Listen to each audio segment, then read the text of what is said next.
So it's 9 a.m. now, and I think we have a quorum here, but if folks can turn their cameras on so I can ensure we actually have 5 of us here.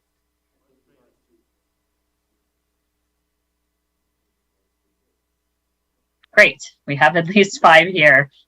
So April, whenever you're ready, if you could call the roll. Thank you, President Saltzman. Director Simon.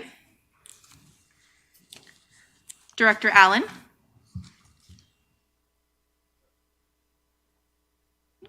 Director Allen? Oh, I hear. Oh, okay, I see. There you are. Director Ames. Director Dufty. Here. Director Foley. Present. Vice President Lee. Here. Director McPartlin. Director Rayburn. Here. President Saltzman. Here.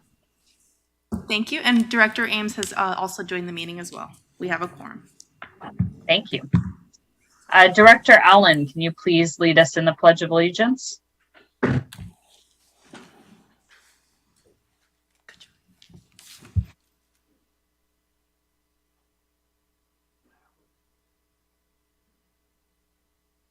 Director Allen, I think you're muted, although it doesn't look like you are. I don't know if you're having sound issues.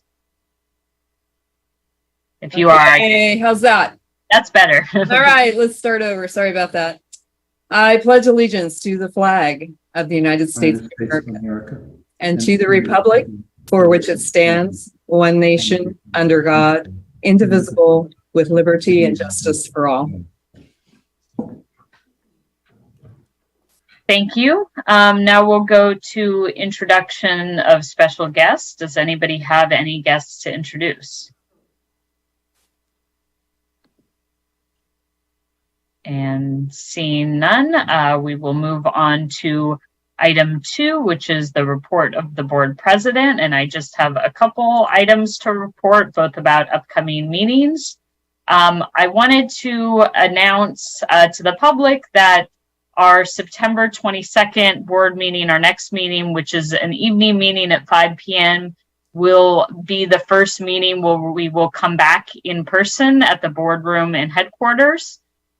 So we will get more details out on that soon. But the plan and the goal is to come back in person on the 22nd and to be in person moving forward. Now, of course, for the public, we will continue to have the option to join us virtually, and we plan to have that go on forever. So you will still be able to join by Zoom on your device or phone, but we are going to start meeting in person.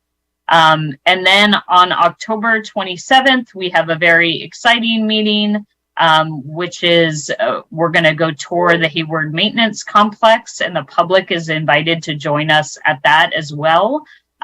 The meeting will start at 10 a.m. instead of 9 a.m., just recognizing it's going to take people a little bit longer to get there.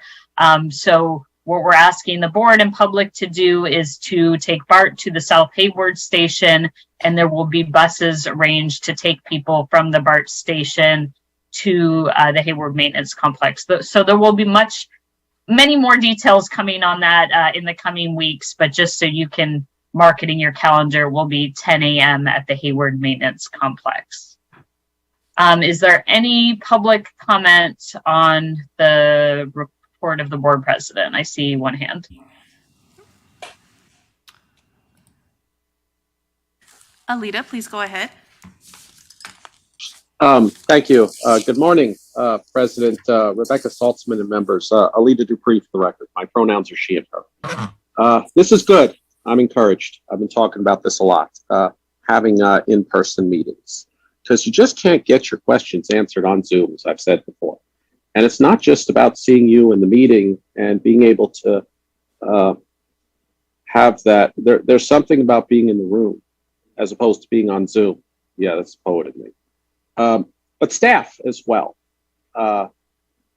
with your general manager, Bob Powers, and the team, being able to have the answers to the questions. That's very, very good. And thank you for clarifying how we're going to get to the Hayward Maintenance Complex, because I don't have a car. So the buses are going to be very helpful. And I remember our Warm Springs adventure in 2017.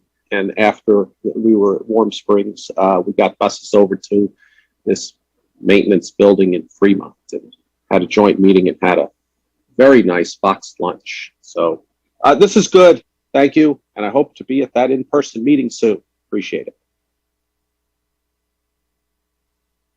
Thank you, Alita. Any further public comment? Seeing none, I will close this item unless there's board there's board input. I realized I forgot to say one important thing about coming back to the meeting in our boardroom, which is that for now, masks are still required at headquarters. And so as long as masks are required for employees, they will be required for everybody who comes. So that's for the public. So we will have the rules of the boardroom based on what the rules of the whole building are. Director Duffy. I'm actually seeking to do the board committee reports. I'm sorry. Great. No problem. Anything else on item 3? And if not, item 2. If not, we'll move on to item 3, which is the board committee reports. And I will turn it over to Director Duffy. Thank you so much, Madam President. And to Ms. Dupree, I want to say one of my favorite songs from the musical Hamilton is Being in the Room Where It Happens. So I am very happy that the president is advised of our first in-person meeting in quite some time. I'm pleased to come before you and represent on behalf of my colleagues on the committee, Vice President Lee and Director Ames, that we had a meeting of the Bart VTA Joint Committee on August 26, 2022. It was a very collaborative meeting with members of the Bart Board and VTA Board who are our committee members, and staff from both VTA and Bart shared an update which included the following. Innovations from KST, which is Kiewit Shea Trailer Joint Venture, showing a side-by-side track alignment, the entire length with a center platform at the stations, which the contractor stated could bring cost and schedule savings. An update on the independent peer review being conducted by APTA and the VTA General Manager's Office, and an update on collaborative efforts with other entities such as Spur, as well as the City of San Jose and Santa Clara, to very much focus in on rider experience and ensure that as we work to develop phase 2 of the San Jose extension, that we really do look at making decisions which in the long term are going to benefit and make our stations and system that much more attractive to potential riders. Some very good news that the VTA has also hired Gary Griggs as their new Chief Program Management Officer, reporting directly to the VTA General Manager, Carolyn Gannott, and alongside Takis Salpis will focus on the contract delivery aspect of the project. I've known Gary for 30 years, and he is a very well-known and well-respected individual in the industry, and he leads the project in areas including but not limited to funding, procurement, and public outreach. And most recently, Gary was a professor at Stanford University focusing on areas in infrastructure and transportation. VTA will be conducting a board workshop on September 16th to hear more about the preliminary findings of the peer review team, and we look forward to a future meeting soon. Thank you so much. Thank you. Let's go to public comment.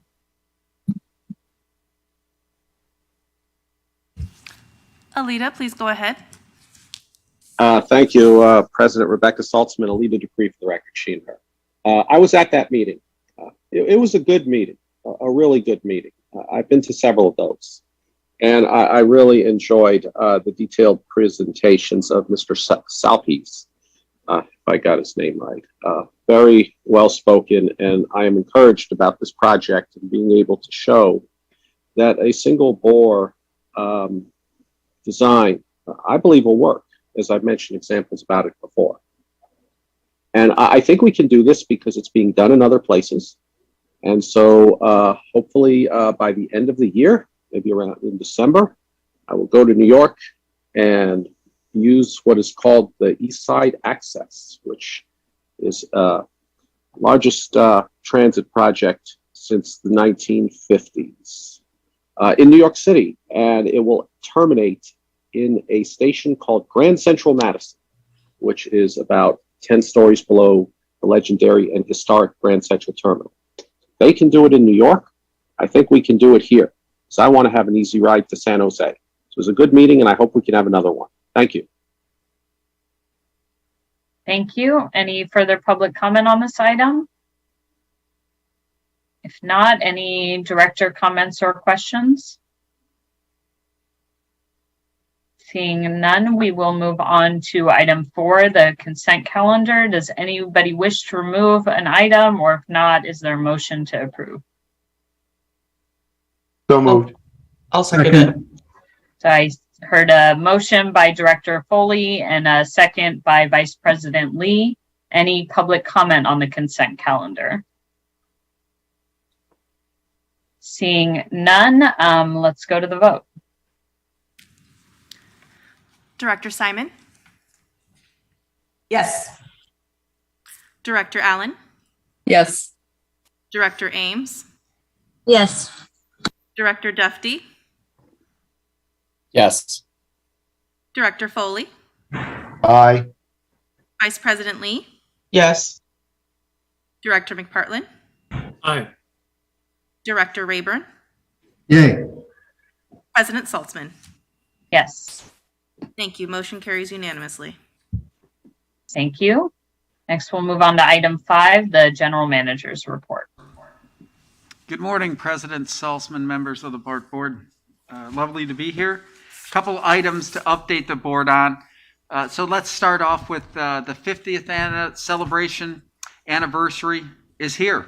2 days. Today's Thursday, Friday, Saturday. It's in 2 days. Finally here. We will be at the Lake Merritt Station and Plaza from 11 a.m. to 4 p.m. And I sincerely hope I see all of you there and many, many others of the Bart family there to come and join us for the celebration. It's going to be a great event. And as part of that, I would remind everybody on the board and the public listening that we have throwback games, arcade games at the Powell Street Station that have been up and running since last week. And they'll be until tomorrow, Friday at 5 p.m. And our staff has been down there kind of staffing those, and they've been quite well received by the public and the riders. And so it's been a great success. Again, on a very positive side, the schedule change. So we have a big schedule change coming on Monday. And it's a very positive schedule change. So trains are going to be better spaced apart at nights and weekends through San Francisco. Huge improvement. Earlier trip options for the early morning riders. We're going to have transfer improvements between BART and our partner agencies. And there's going to be a new level of consistencies of 7 days a week, better than we've had before. So Alicia, our Chief Communications Officer, and Shane have been working together on getting this message out to the public. And this schedule change goes into effect Monday. Third item here, President Saltzman, is the East Bay Paratransit contactless fare payment. So East Bay Paratransit, that's provided by BART and AC Transit. They launched a new fare payment mobile app on September 1st, so just a few days back. The app itself is built on BART's MAS platform and is going to provide a more convenient option for riders to set up an account, and then the rider can see all the upcoming trips and pay using their mobile phone or calling the call center. So it's just going to make that experience on the front end a lot cleaner, a lot simpler, and a lot more efficient. So that went into effect a few days back, September 1st. El Cerrito Plaza TOD. So on Wednesday, September 7th, just yesterday, the City of El Cerrito hosted a virtual Joint Planning Commission and Design Review Board study on the El Cerrito Plaza TOD project, and I'm hearing it was well received and well attended. So I'm going to hold off on the next one, the track work. I wanted to talk about that a little bit, but so we're bringing back. The next item is our soundtrack concert series. So if you remember, we started that last year. These are our soundtracks, and we went to different stations with a music event there. And so we're bringing those back for our free outdoor concert series to the public. And we're going to do 3 shows in September and October. The first one being Wednesday, September 21st at downtown Berkeley Station. So Wednesday, September 21st, downtown Berkeley, 5 to 6:30. The second one is scheduled for September 20, and I'll email you, or I'll have Alicia email the board and put this up on our website at some point if it isn't already. Second one is September 28th at El Cerrito del Norte, and the final one is going to be October 7th at Glen Park. So Transit Month, it's Transit Month, and I know all the directors are tracking on that, and it's put on by San Francisco Transit Riders and Seamless Bay Area, who encourage Bay Area transit riders and agencies to host events. And with that theme in mind, Bart has organized a Transit General Manager Ride Along and Happy Hour, and it's scheduled for Friday, September 16th. And we have 11 general managers, including myself, that are currently signed up for this event. It's going to be a fun event, and it's going to be a well-attended event. So Alicia's been Ms. Trost has been in the middle of that, and that's a very exciting opportunity for the public and the general managers there. And then let's talk about ridership. Ridership is picking up. You've seen it. It's been advertised in some of the articles that have been in the paper, but we're on Wednesday, we're about 161,000 trips. Our ridership is starting to come back up, and Pam is tracking on this on a daily basis and gives me and the executive team briefings on that. So that's very encouraging news. And last week, the ridership averaged nearly 150,000, with Sunday, September 4th, a few days ago, exceeded 76,000 exits, thanks to Oakland's Pride event. And so, some positive news and some positive trend lines there. So let me just take a second, and I really would be remiss if I didn't talk a little bit about, Shane can talk a little about the upcoming track work that we did. I was out there over Labor Day weekend. He could talk a little bit about that. But, in my calls to the GMs that I try to get every week with the general managers, I've tried to point on this week on some of the challenges that the district has had on operations and providing reliable service because of this heat wave. So when I'm talking to the directors, I've been very clear about that. It has been challenging. One thing layered on top of another. I guess it's been 4 or 5 days of record oppressive heat, and it's, one day maybe you can navigate that, but 2 days gets harder, 3 days gets harder. So it just kind of ripples into the system. We think we're on the downside there, but when I'm talking to the directors, I've been very clear. We're having some challenges out there. Shane's been doing a good job trying to navigate those challenges. Alicia's been doing a good job trying to communicate what we're doing out to the public. So, I wanted Shane to say a few words and Alicia to say a few words on that, just very briefly, as this is the GM's report. Shane? Good morning, directors. The heat, obviously, as you're all aware of, started around August 31st was our first day of this implementation of our second go-around for our heat file. I will say that the process that we put in place is working. The inspections and the running of trains in a slower service on the C, the L, and the A line when they are affected by the heat is working. We were able to realize that on the 6th of September between Concord and Pleasant Hill again. But that being said, the understanding needs to be there that it's very hard to keep newly disturbed track restrained when the ambient temperature is 110 degrees in that location. But everybody performed well, from train operators to controllers all the way down to our track workers, and we were able to be ready for service the next morning, yesterday morning. I wanted to just briefly talk about A77. The work that we've done at A77 will benefit us for years in the future, and made that section of track a much more robust asset. We will actually only have one more weekend shutdown there, and then we will be completed. And the sea line will be our next bit of work in the month of October between Concord and Pleasant Hill to fortify and restore back to normal service that area of track that was derailed on in June. And then, just so that I say it, everything that we're doing is for the betterment of Bart and our patrons and the future. But right now, every issue that happens around that compounds the delays, compounds the problems. So when you already have construction going on, you have work that we know we're doing in the future and we're planning for, we have a heat restriction out, and then we have a delay at a station, for example. You know how the heat affects everybody. So those little things all add up and compound to the quality of our service, unfortunately. No excuses. We're going to get better, and hopefully today's our last hot day for a little bit. We can get a break.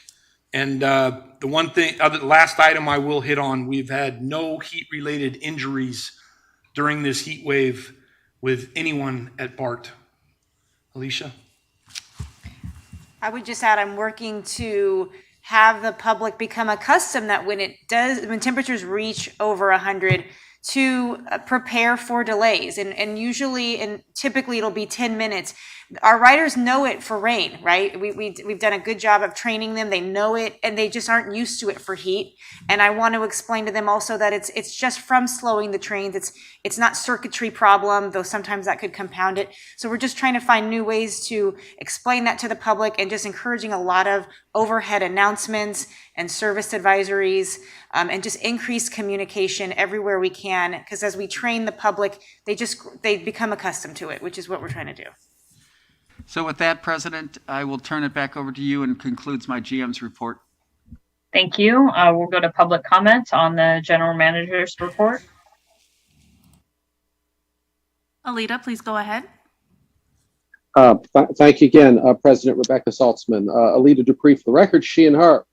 You know, I always love a good, brief, and succinct general manager's report. Thank you. Lots of important things. So first of all, the track work. I know what it's like to ride Bart when it's hot. And I'd rather have slow trains than a train going off the rails. Nobody should have to worry about going off the rails. So we got to keep working on that and figure out how to keep our tracks properly fixed to the floor.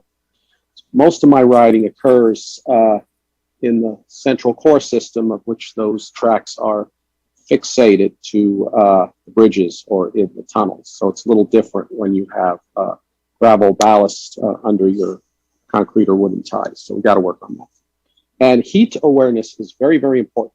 I always carry my quart water bottle filled and a tube of sunscreen. So we want to make sure that people are aware of the hazards of heat. And it does get hot in those train cars sometimes. I've been there. So we got to get the awareness up, because nobody should have to worry about falling out on Bart. This paratransit app is very, very helpful. It's a long time coming. App and electronic payment for paratransit customers is essential.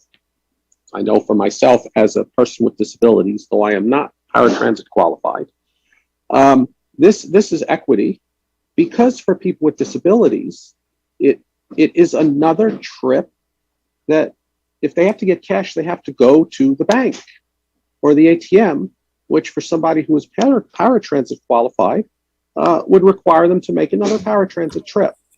And many seniors get electronic payments anyway, so they can use this to be able to always have their fare available. It's no fun when you go to a store and they don't have any paper passes at the customer service desk. So I'm looking forward to this happening. It's going to help a lot of people. And this concert series, I'd like to hear what's going to be at that concert series. Maybe somebody can play Right Down the Line. That'd be a perfect song. Some Jerry Rafferty. Can't think of a better song when riding Bart and thinking about Bart. And so the 50th anniversary celebration is almost here.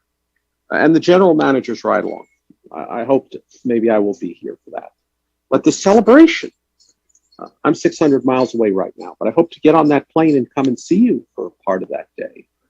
Because you just can't get the answers in the room. Because I haven't seen many of you in a while. and I would like to be there and wearing a skirt. But most of all, it's not about 50 years really, but to really truly enjoy the idea that BART is indeed the people's system. Thank you. Thank you. Any further public comment? Seeing none, we'll go to the board. Any questions or comments for the general manager? Director Allen? Yeah, just a couple of comments. First, I'm happy to hear the report from Shane. Thank you for those comments and the explanations. It's been a difficult summer on out in Concord and other areas with the construction underway on the tracks and all of the infrastructure improvements that we're doing, and then to throw the heat into the mix just really has put a lot of things up in the air, and I want to thank our not only Shane and your staff and management for all that you do to try to work your way through all of these problems, but also we need to be thanking the public, the riders who have experienced tremendous amount of delays and have been, for the most part, pretty patient with us. On the train schedules, I did have a question for you, Shane. We've been living with this disparity in certain times of the day where the train comes 7 minutes, the headway is 7 minutes and then 23 minutes instead of 15 and 15, which is how it should be. And I'm just wondering, are we fixing that in these new schedules? That has been fixed in the new schedule, Director. Yes, thank you. It's also great to hear about the upgrade in the East Bay Paratransit payment system. I think that's an important improvement, and I think people will be happy to have that. And the last question is, now that ridership is increasing, we have seen that the crime is increasing, and some of the crimes in our system have been pretty severe lately, and disturbing. So it's my understanding that of these recent violent crimes anyway, that none of these people have paid a fare to get into the system, and of course they didn't pay to get out when they were running away. But I'm wondering if Bob, are there steps that we're planning to take to really start to address the fare evasion as the ridership goes up and that problem is going up too? So I would say a couple things there, Director. I got the Chief of Police here as well. So the chief is always looking at his deployment and, trying to fine tune that. Are his men and women out there correctly?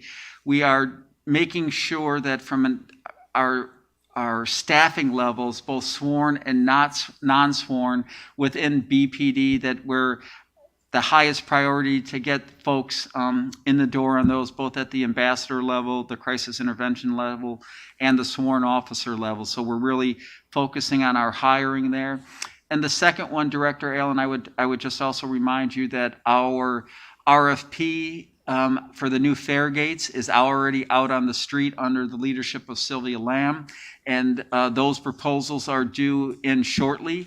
And then we'll start getting going on our fare replacement program. And again, that program is well conceived, and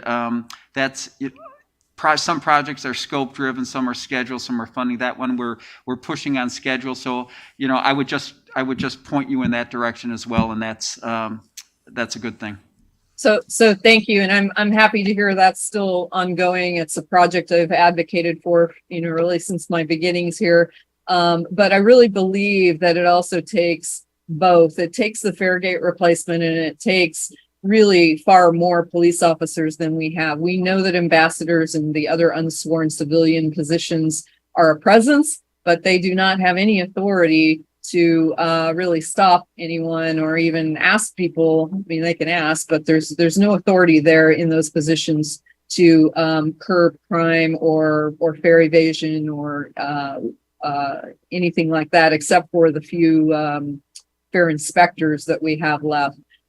So I'm hopeful that really our focus is going to be on filling all those vacant police officer positions first.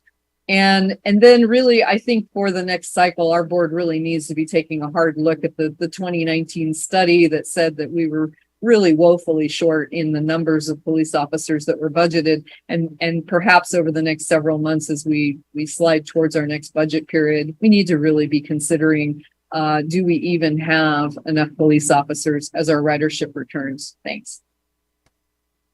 So just so folks know, Vice President Lee had asked for there to be an update to the board about what we're doing about various safety issues. And so our general manager and chief of police have been working on that presentation and will be coming to the board in 2 weeks. Well, great. So we'll have a further discussion there. Great. Thank you. And I saw Director Duffy's hand up. Do you still wish to speak?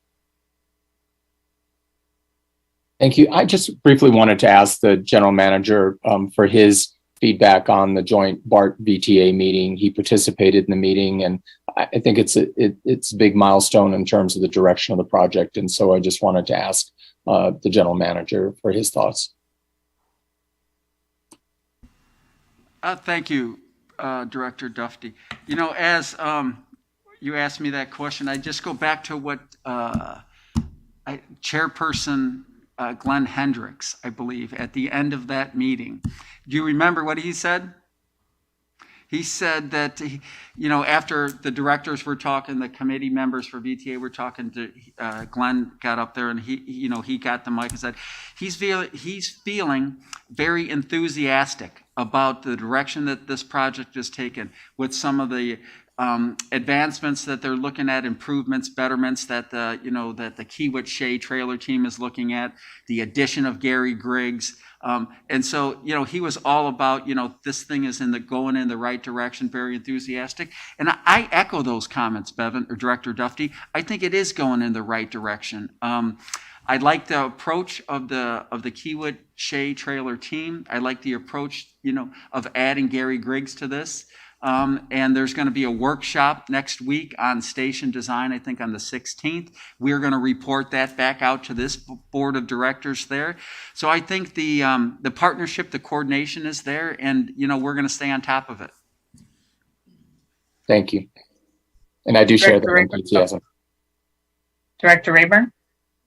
Thank you, President Salzman. I want to underline the significance of what's been advertised as a minor schedule change. Several weeks ago, after one of our night board meetings, I went to Lake Merritt and arrived at the platform around 10 p.m. And on the signs, it showed the next train was 23 minutes and the train after that was 25 minutes. I wrote a note to John McCormick saying, this is an absolute fail for us. We should never have trains that are running back to back. We should stagger as much as possible.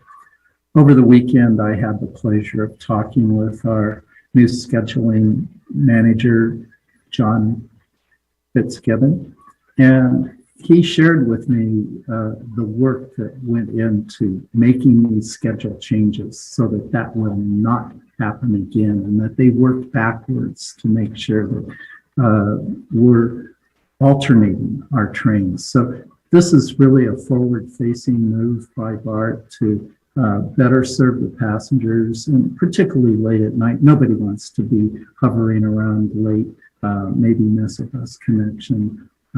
So I really want to applaud the work of Bart's staff and making this minor change into what I think as a very significant change. And of course, there are more changes to come that we all look forward to in February. But this is a very good step forward. Thank you. Thank you. I agree. I'm very excited about the change. I don't think riders will see how big it is until it's actually changed and they don't have to run after a train worried about the next one coming so late. I just wanted to add on to Bob's report about the El Cerrito Planning Commission and Design Review Committee meeting last night about the plaza development. I have never been to a city meeting about a Bart TOD project where not a single comment from the officials or the public was negative. They were all positive. Of course, people had some suggestions about how to make the project even better, but 100% of the people who spoke were so excited about this project. And I think that shows the immense amount of work that our staff, the City of El Cerrito staff, and the developer team have put into this. The project's amazing. My wife and I were watching as we ate dinner, and honestly, I had some tears in my eyes thinking about how this is going to affect our community. It is the biggest project in El Cerrito, probably will be for quite some time, and will transform our city and beyond. So just really excited, and just wanted to give a shout out to staff for the immense preparation and for the great results with that meeting. So I don't see any further board comments, so we will move to item 6, which is general public comment. This is for comments on items not on the agenda. If you have a comment on an item that is on the agenda, please wait until that agenda item comes up. And I want to apologize. I understand that David Fritz was hoping to speak on the consent calendar, so I will go to David first and then to the rest of general public comment. David, please go ahead. Okay. Can you hear me? Yes, we can. Yeah. Okay. So yeah, I was nominated. I guess I'm not really sure the term to use, to be on the BATF committee, and I was told that this was a time for me to just kind of introduce myself to all of you. So my name's David Fritz. I live in Castro Valley. I've been here for about 6 years, a little less than 6 years. My professional background is in gerontology. I worked in education and teaching older adults in the Los Angeles area for about 30 years. And I'm retired now. I became disabled in 2017. It's a very minor disability compared to a lot of people, but it still has definitely affected my life. And I started seeing things from a very different perspective, from being completely able-bodied to having to deal with transit, as somebody who had some challenges. And with all my life experience and professional experience, it just seemed to make sense that maybe I had something that I could contribute from a perspective that maybe was not being heard, or could be valuable to the committee. So I decided to apply, and I was approved at the last meeting. And so from what I understand, I'm just waiting for you all to take a look at whatever they recommended and take action. So, I mean, if anybody has any questions, I'll be happy to respond. Thank you so much, and just want to thank you for volunteering for this committee. And we have voted to appoint you, so that part is finalized, but I really appreciate that you took a couple minutes to introduce yourself, and we look forward to seeing what you do on the committee. And Director Rayburn? Thank you again, and I'll reiterate what President Salzman has said. And I apologize, David, because I was struggling to log in this morning, and I wanted to introduce you as a special guest, but I just logged in as we were taking the oath, and I wasn't able to look and make sure that you were in the audience. But David has served on the Service Review Advisory Committee. He was recently appointed to that committee. He brings a very level-headed approach to the committees that is always welcome. And so I really appreciate your service to the public, David, and thank you. Thank you, and I appreciate your kindnesses to me on both of those committees. I forgot to mention that, and I'm also on the AAC as well. Thank you so much. Thank you. Next speaker? Alita, please go ahead. Thank you again, President Rebecca Saltzman and members. Alita Dupree for the record, she and her. So I speak generally. I hope to be in the Bay Area soon, take advantage of that 50% off. And I already get 62.5% off. So that's going to be very helpful. And I did put some extra money on my Clipper card. And it's not easy getting places sometimes. I didn't make it to Denver in August. They had free RTD service, entire system, including the commuter rail. Even ride to and from the airport for free. How about that? So half off is really good.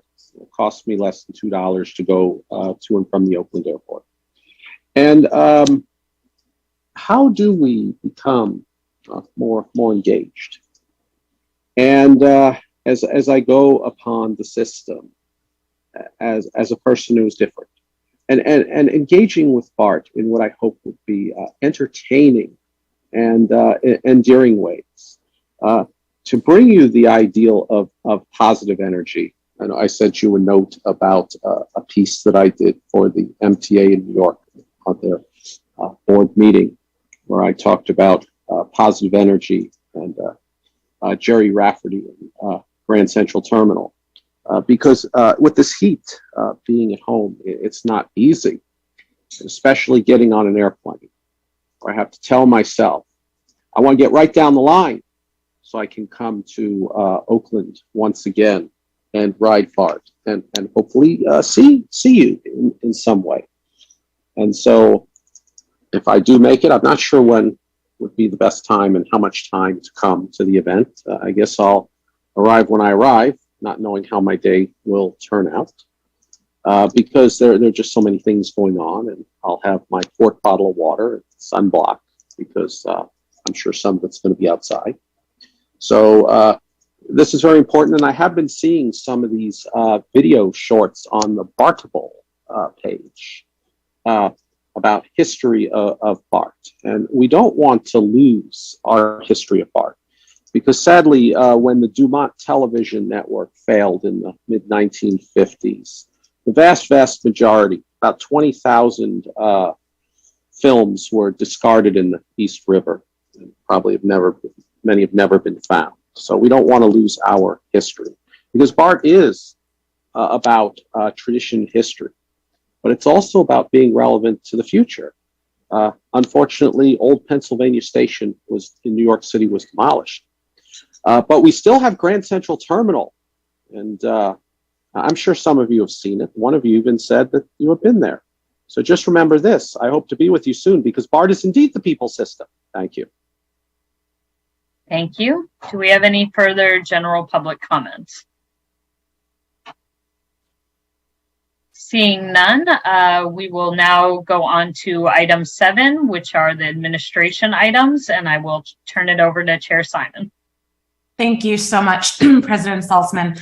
And before I introduce the first item, we have 2 items. Both are items where I'll be asking the board to authorize. I do want to add on just very briefly, if you will. The last few days out on the railroad, as I've been out, as many of you have been out, it's been excruciating.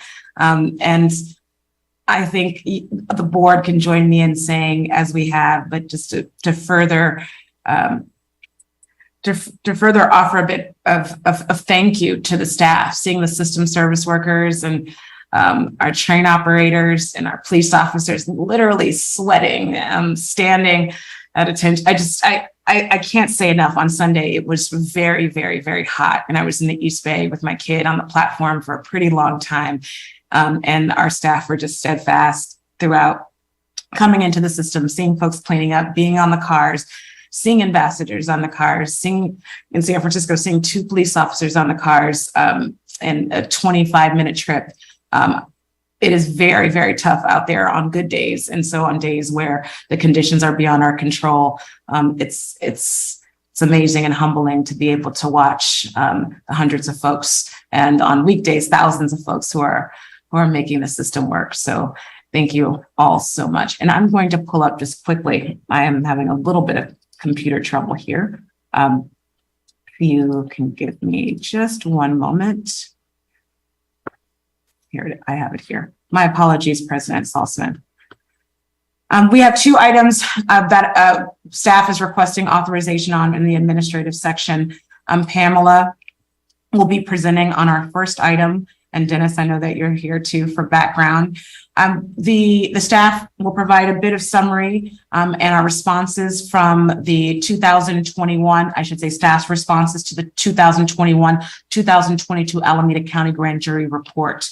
The report is entitled "Bart is on the Wrong Track with Independent Oversight." The board is requested to authorize.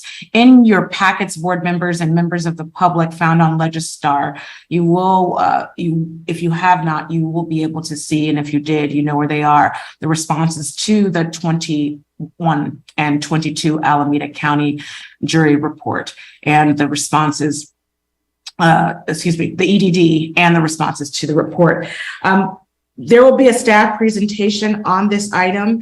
We will call for public comment, and after public comment, what I have done is I will do an order. I'm sure there are many board members who will want to speak on this, and we'll just use the order provided by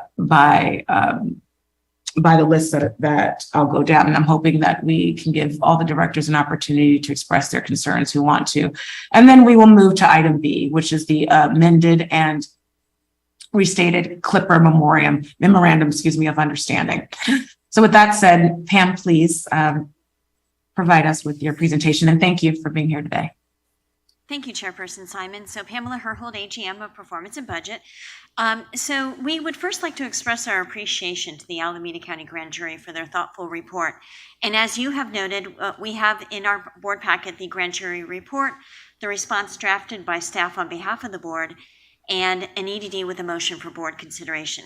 So at this point, I will turn it over to Dennis Markham. He is Bart's Director of Performance and Audit, to walk us through the response, and then we will turn this item back over to you, the committee chair. Thanks, Pam. Good morning, everybody. In June 2022, the Alameda County Civil Grand Jury issued a report entitled "Bart is on the Wrong Track with Independent Oversight." The report reflects the grand jury's view that Bart's board and management impeded the Office of Inspector General's efforts to conduct independent oversight, and that board members and management supported union efforts to limit OIG access to their members, which stymied OIG independence and confidentiality of investigations. The grand jury also found that the OIG's budget is lower than for comparable transit agencies. The board is required to provide a response to 6 findings and 6 related recommendations. The General Manager's Office, working closely with the General Counsel, has prepared responses and requests that the board review and approve the responses for transmittal to the grand jury. The full grand jury report and the district's responses are in the board packet, as Director Simon mentioned, but I will summarize the key points today. The grand jury report format provides for 3 response options with respect to each finding.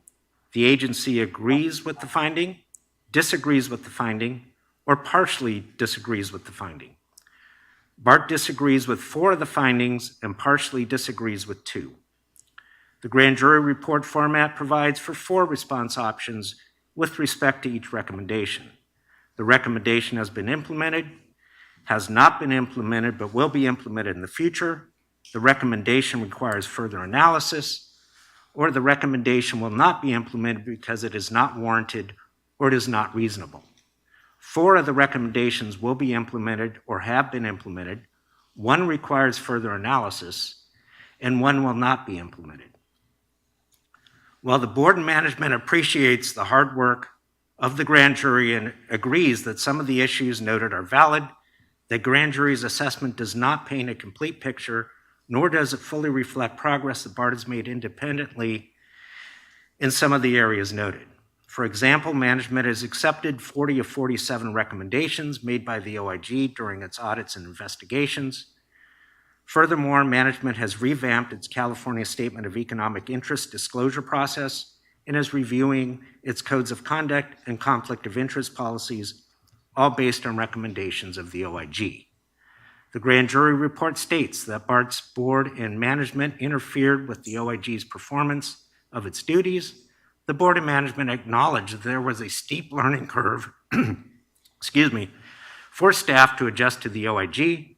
but many of those issues were due to enabling legislation that was brief and unclear and did not adequately define the roles and responsibilities of the IG. To that point, the enabling legislation was part of a regional bridge toll measure, RM3, and the OIG portion, which was only specific to BART, seemed to focus on oversight related to BART's expenditure of bridge toll funds. Over time, the OIG's more expansive role has become more clear, and some of the supposed obstruction issues have been resolved, but certainly more can be done. Pending California Senate Bill 1488 would address some of the weaknesses of the enabling legislation. While the board and management do not support all of the provisions of the new legislation, many aspects of the legislation will provide a clearer picture of the OIG's roles and responsibilities and will help further resolve some of the issues cited by the grand jury.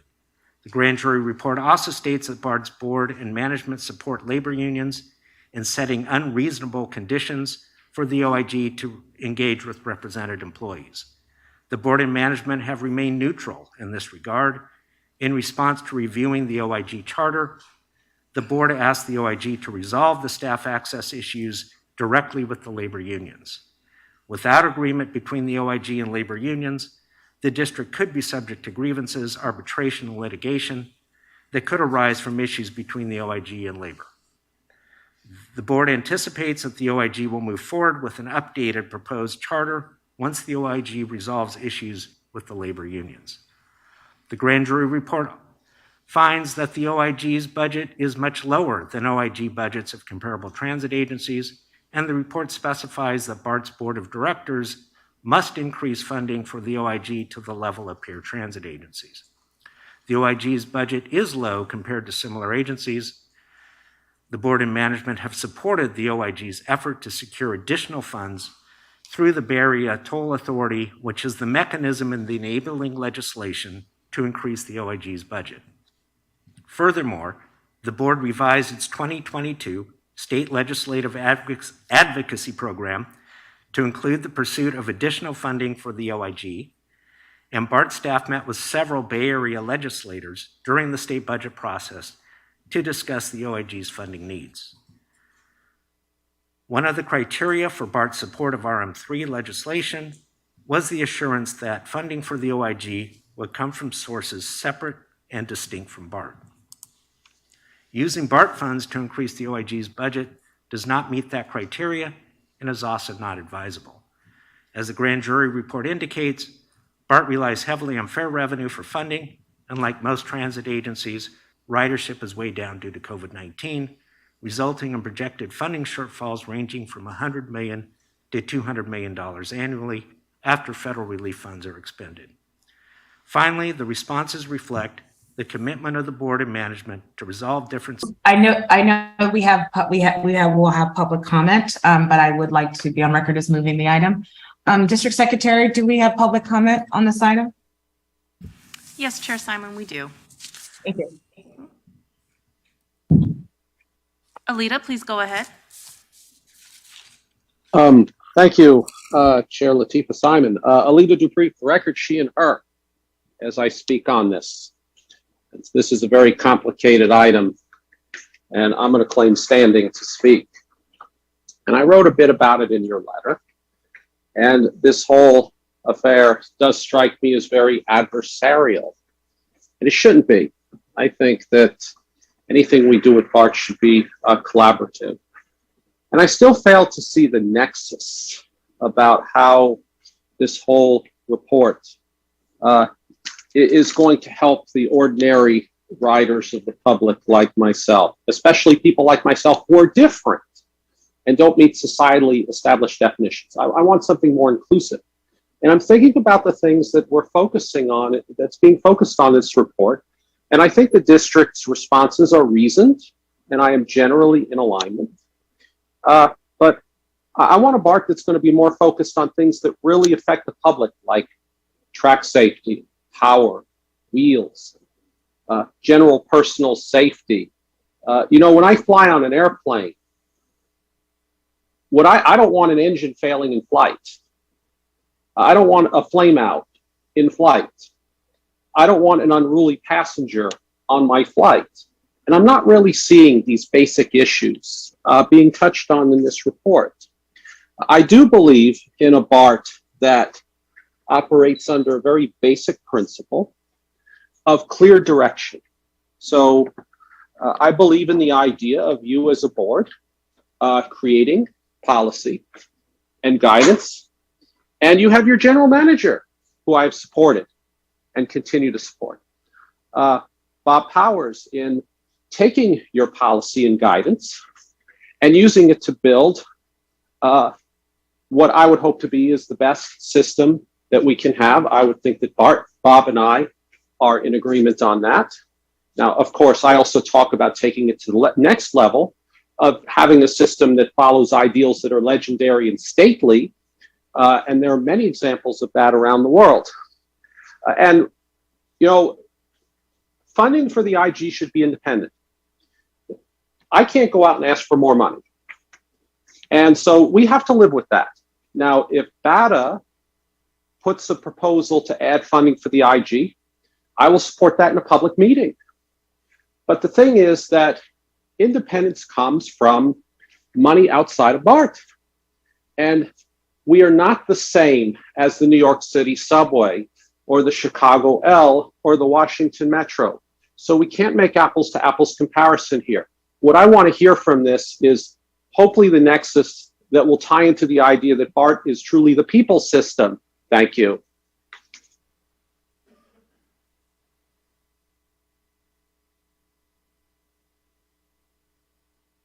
Do we have another public comment, or is that it? Thank you so much, Mr. Bree. Chair Simon, I don't see any additional hands raised at this time. Oh, actually, there is another hand that just raised. Great. Sorry about that. Okay. Harriet, please go ahead. Thank you. Sorry, I have to respond as public comment today because I am somewhere where I have to use a hotspot for internet access. But anyway, good morning, directors. I respectfully request that you do not approve the response presented to you today and request that BART management be directed to work with me on a response that shows that BART wants to ensure the success of the OIG, that allows the OIG to comply with its professional standards in doing its work, and that BART allocate an appropriate level of funding to ensure that we can do the work we are legally mandated to do. I was disappointed to read Bart's proposed response to the civil grand jury report regarding my office because it demonstrates that there continues to be either a lack of understanding or an unwillingness to accept what independence means within the context of our professional standards. The response comes across as nothing to see here and that we will continue to operate as we have with regard to our interactions with the Inspector General. I'm not going to address all my points of disagreement with Bart's proposed response to the report. Instead, we'll focus on two things that stood out to me in the civil grand jury report. The first was that the civil grand jury appeared to have done their homework to understand what independent oversight means. They reviewed the independence requirements in the Federal Inspector General Act of 1978 and in the government auditing standards, and that our enabling legislation requires us to be independent. They even emphasized the requirement for independence in our enabling legislation by underlining and putting the word independent in bold and italicized letters when they quoted the sentence from the legislation that begins with, "There is hereby created in the district an independent office of the Bart Inspector General." The grand jury also commented on the purpose of independence being to limit the potential for conflicts of interest that could occur if the chief executive or others direct the activities of IGs. Indeed, the independence standards in the government auditing standards and the principles and standards for offices of Inspector General both address the need to avoid external impairments to our independence, including the undue influence threat, which is when others interfere with how we do our work, our access to records or individuals needed to perform our work, and even what we say or how we say things in our reports.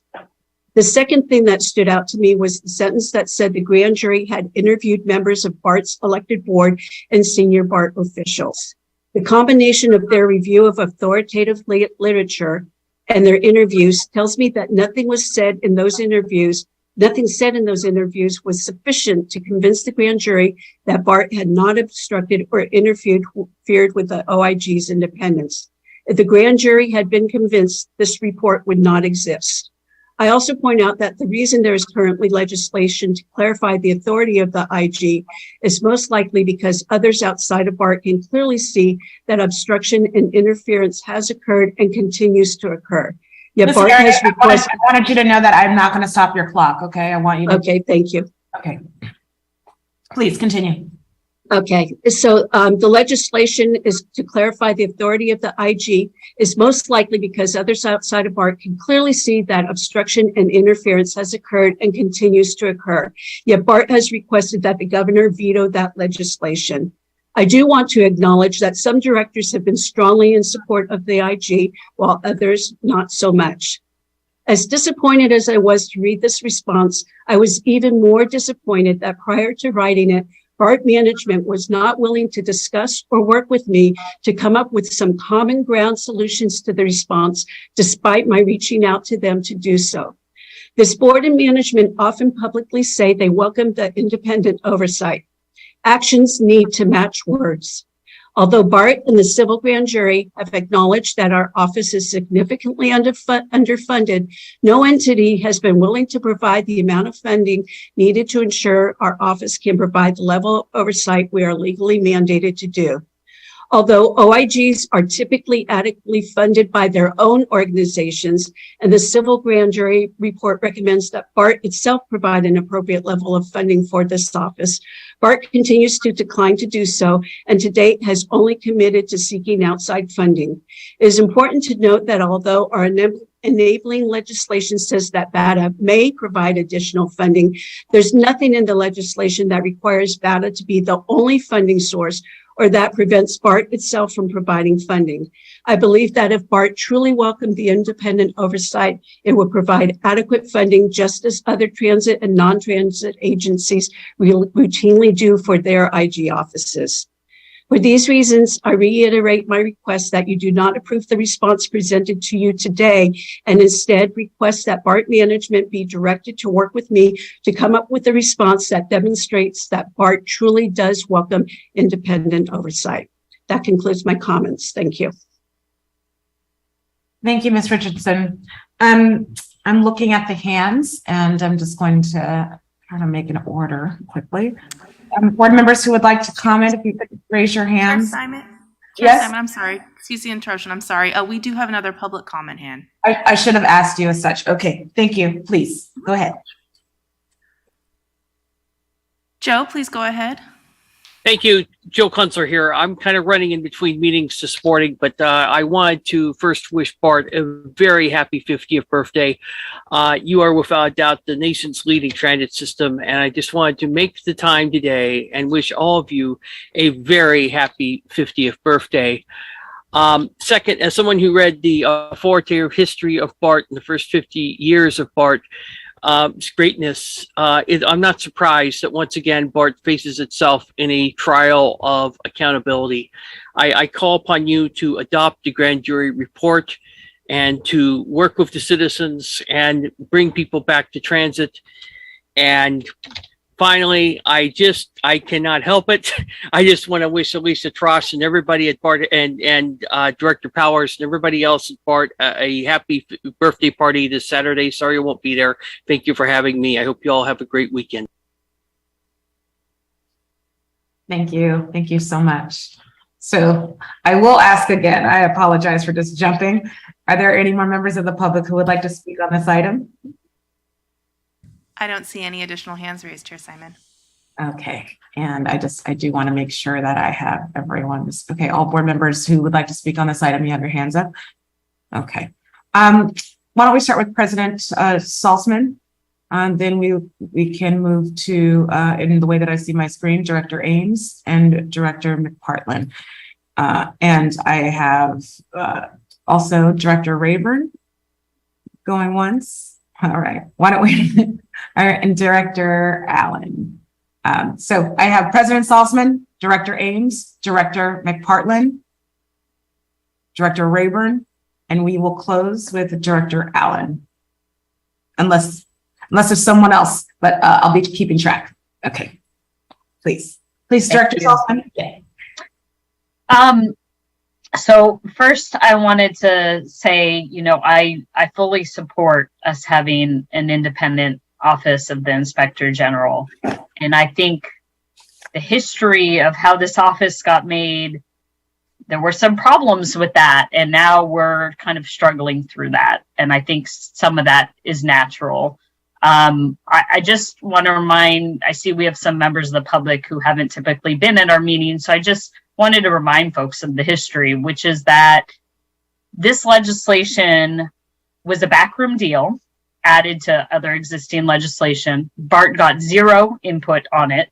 And when Bart saw it, we had tried to give input saying $1 million would be completely insufficient and they really needed to promise further funding. Maybe 1 million was enough for startup.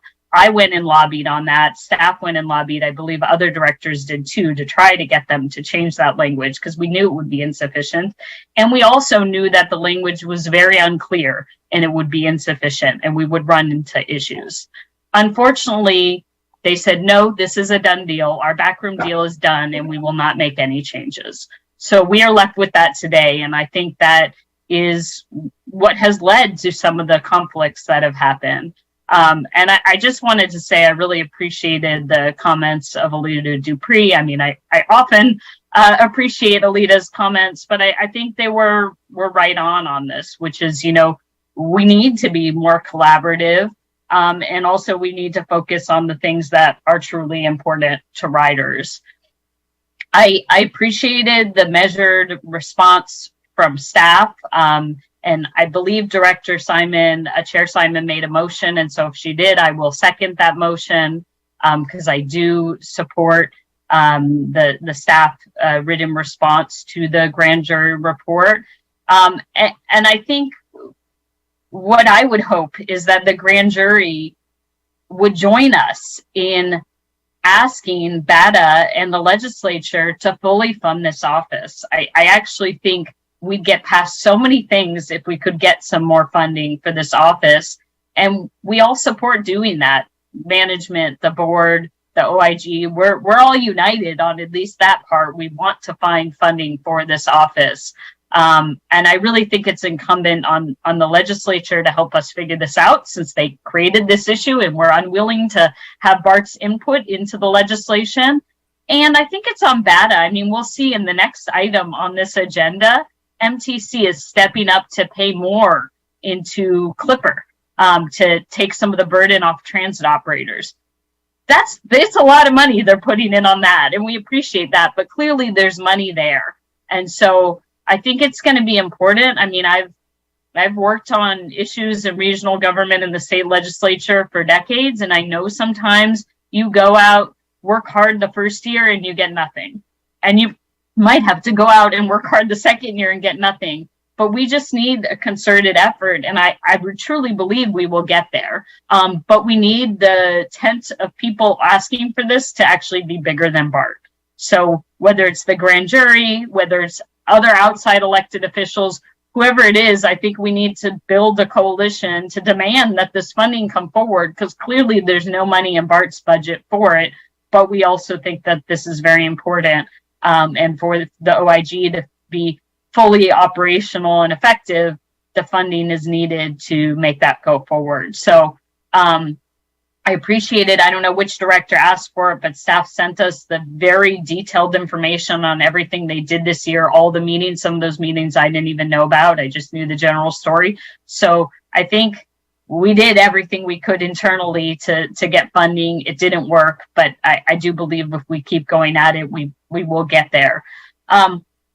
On some of the other issues, I couldn't just skimming just now, I couldn't find the percentage, but I think it's something like 85% of the recommendations out of the OIG have been implemented. So clearly, BART is taking the OIG very seriously, and there have been improvements made because of some of the investigations and the recommendations that have been made.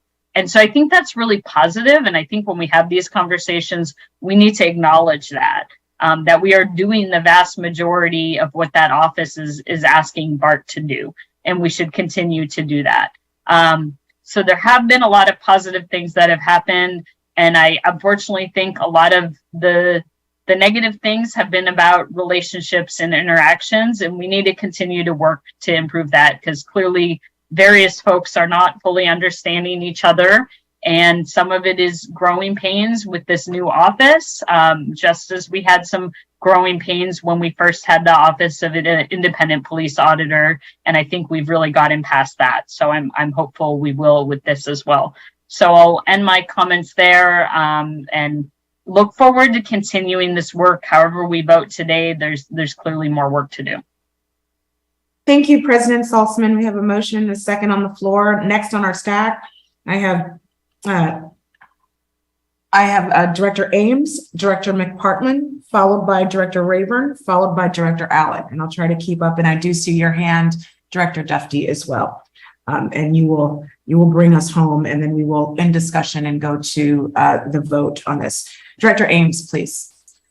Thank you. So I can't support this moving forward. The answers are not sufficient. I agree with our Inspector General that more needs to be done on collaborating, working with the Office of Inspector General to come up with a cohesive response. So I do believe in continuous improvement. I say this a lot. And so this response to me looks very defensive, and I'm hopeful we can embrace this independence that the OIG represents. And I know this might be disconcerting for staff to work and to educate themselves on what independence means. I appreciate the growing pains that we're going through to get to this point where we can allow for more transparency in the audits that the OIG pursues. And I had a question for staff, like how much money did Bart ask for to support the OIG office when we went to BADA, for example? Do we have a number? Director Ames, this is Rod Lee, Assistant General Manager, External Affairs.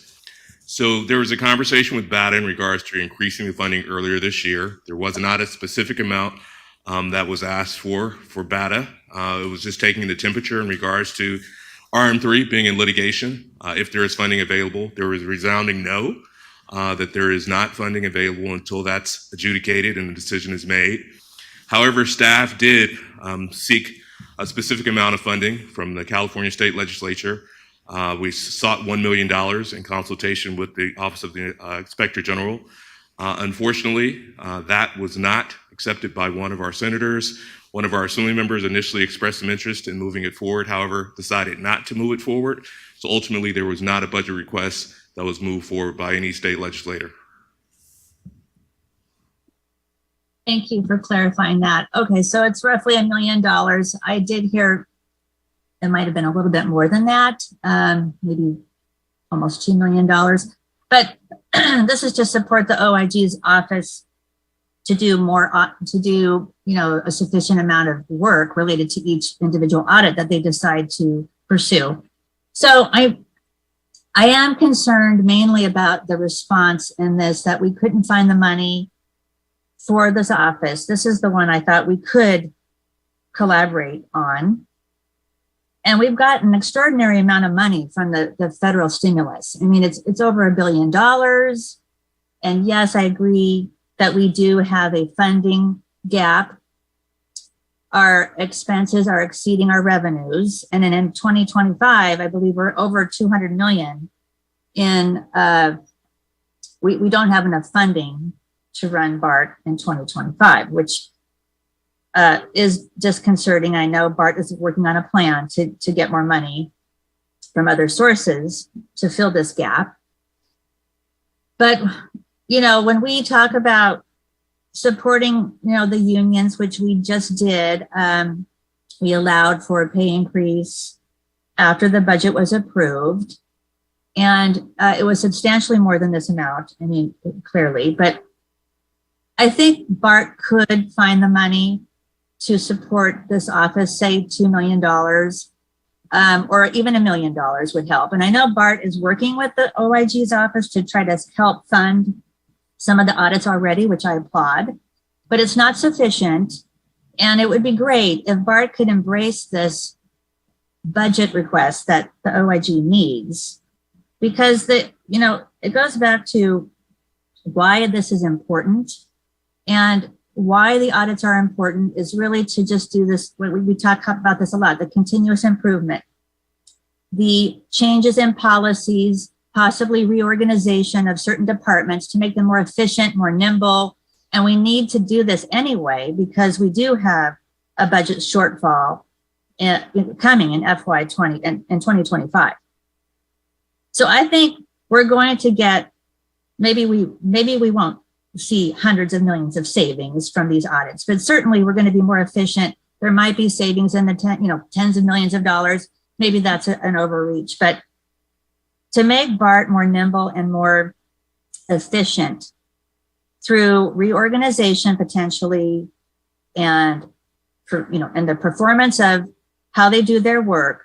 This is all behind the scenes, but we might see something more tangible, like if the auditor decides to audit the change order process, we might be saving money on the limit of the change order authority and maybe tightening the procedures and policies so we don't have to have so many change orders on our projects. Those are the kind of little things that I think can add up into substantial savings. And I hope that Bart can at least come up with the additional funding for this office, and so we can collaborate more. And I would support revising these responses, but I don't think we're going to get support from the board today. So I can't support this item. Thank you so much. Thank you. Thank you so much, Director Ames. We have Director McPartland, Director Rayburn, Director Allen, and we will close all discussion on this item after Director Dufty concludes his comments. We have closed public comment on this item, so I'm going to go down the list, and then again, like I said, we'll go to the resolution, go to the vote. Director McPartland, followed by Director Rayburn. Thank you, Director Simon. We're going to have to turn around and disagree with the presentation that staff has made, and at least one of my colleagues so far. When the statement was made that we did everything we could to get money, no, we didn't.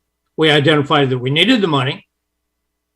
But when we ended up going up to Sacramento to put in an ask for money, since the documents were already prioritized, or the budget items were already prioritized, no ask was specifically made for the Office of Inspector General. If I'm wrong, then please correct me. We need to, it was also said that we need to work together better, and we're going to do that. And yet it turns out that the Inspector General didn't participate in this presentation and the findings that we're going to go back to the grand jury. I got news for you. I've got children growing up that I always told them, if you can't play friendly and with one another in the sandbox, get the hell out of the damn sandbox. Every one of the board appointed officers end up making six figures, and they can't end up working effectively together. They didn't get to where they are by virtue of the fact that they are childish to the extreme, unless they're trying to hide something. And I don't think in heart of hearts that they really want to do that, but their motivation is definitely suspect. I will not be participating. I won't sign off on this, and I'll end up turning in my own grand jury response. As far as I'm concerned, the board appointed officers and staff in general need to grow the hell up. Thank you. Thank you, Director McPartland. Director Rayburn, followed by Director Allen. I go last, please. Sure. Director Allen? Well, what if I want to go last? I'm happy to speak. Well, you both can go last, so maybe you can talk together. I mean, I'm come just on, trying we're to gonna play move. this game. Look, I don't mind. I'm actually not. I'm Okay. literally just trying to get through the names. Don't fight in the sandbox. I'm trying. Listen, honey, I'm trying to hand out shovels, okay, and buckets. I'm just trying to get through the damn item. And I do want everybody. It's an important item. It really is. Director Simon, I'm happy to speak. It's important that we all get our say here. I just, it's funny. So, okay, look, I think everyone here knows this has been a project that I've taken a huge interest in. I've spent a lot of time on this, more than any of you probably know, behind the scenes. I've had a front row seat to all of this for the last three years, beginning with the very first board meeting when it was announced that we now have an inspector general position that we have to fill and develop and hire. I've been involved in this from the beginning. And I've watched with a lot of interest, as maybe the public doesn't know, I am a former auditor. I started my career as a CPA and I was trained as and educated as an auditor. So I have had and still do have a different perspective as to, all of the things that have happened over the last 3 years here. And I continue to believe, and I believe this from really the point in the first 6 months that I was a BART director, it was clear to me that this is a level of oversight that is very badly needed in this agency, and it probably has been needed for quite a long time before we even embarked on this. And I continue to believe that, and I continue to believe that we need to expand the role of the Inspector General, the funding, and for that reason, I have worked very hard to be supportive of Senator Glazer in moving SB 1488 through the legislative process, and it now sits on the governor's desk for his signature. I'm very proud to have gotten us to that point. And I think we can't lose sight of the fact that had people worked hard enough to get an Inspector General charter passed with 5 votes of this board a long time ago, we wouldn't even have had to talk about SB 1488 this year. That came about because this board and these board members and our management and our Inspector General were not able to come to an agreement on how we moved forward. So it hasn't been an easy process, but adding meaningful oversight to a public agency of this size that it never had before was never expected by at least this director to be easy. But I must say I have been rather surprised at times at some of the stalling that I've witnessed, and even some of the things that have gone on behind the scenes, which, unfortunately, I can't even talk about some of them because I'd be violating the Brown Act. So there's a lot of history here. And I'm not going to go line by line through this response and attempt to respond to all of the things that I agree with. And there are some things in the response I do agree with, but there are some things that I definitely do not. But here's the thing. There's one thing I'm completely in a disagreement with, and I think others may have said this, and is that the grand jury report chose to collectively talk about the board of directors in this report. And I think that there's a whole lot more nuance that's needed to that story, because certain board directors have been very supportive, and I believe Harriet mentioned this in her comments, at moving this forward and trying to get a really great office of oversight up and running. But the report unfortunately generalizes the board and sort of implicates all of us together with respect to these allegations. And, it doesn't really, I don't know if they could have really singled out, some of the work of others. But generally, here's where I'm not going to be supportive of the response that's been written, because the response that is before us is purported to be from the board of directors. But in fact, it's a response from Bart's office of the general manager, and it was developed with some help of Bart's legal counsel. And the response did not involve feedback from directors, or at least this director and a couple of others that I talked to. Here was the process. I got this response. I think maybe it was sent a couple of days before the board packet. Actually, I'm not even sure if that's the case. But definitely we got this response when the board packet hit the public portal at the same time that the public got the so-called board response. And that was last Friday. And I was given a 30-minute opportunity to talk with staff on Tuesday about the response with staff members. And, so from my perspective, this is not the response of the full board of directors. It's the response of the office of the general manager with the approval, I am told, of the board president and vice president, and that they had an opportunity to give input to it. Had I given input to it on Tuesday, nothing would have really been changed. So, there wasn't a whole lot of point to that. But in an effort to not get caught up in the who shot John, pardon the expression, John, over the last 3 years, I'm just going to focus my comments really on just the funding issue, because I think really that's the most important issue for us to move forward on. And all the rest of it, again, we can point the fingers, but really we just have to move forward and figure out how we can best make this office run. BATA has been very clear up to this point. They are not going to fund our Office of Inspector General with any more money than the $1 million that was in the legislation. And in fact, that $1 million has declined in value as we just gave raises to everyone. And the raises have to be absorbed through that $1 million. So every year that goes by, that $1 million gets less and less. This is why I worked so hard a year ago I literally I felt like I had to force staff to put the funding of the office on the list of legislative and lobbying initiatives for our governmental affairs staff. And that was not an easy task for me either. It had to go through multiple audit committee meetings, and I think it went to the board twice, maybe more.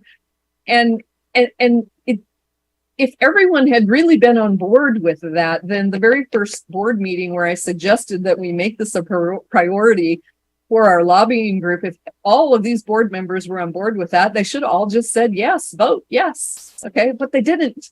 They voted to delay it and move it through multiple committees, only to get back to the same place a couple of months later, at which time a lot of our legislative time had passed. And then staff, my understanding is, went out to a couple of legislators too late.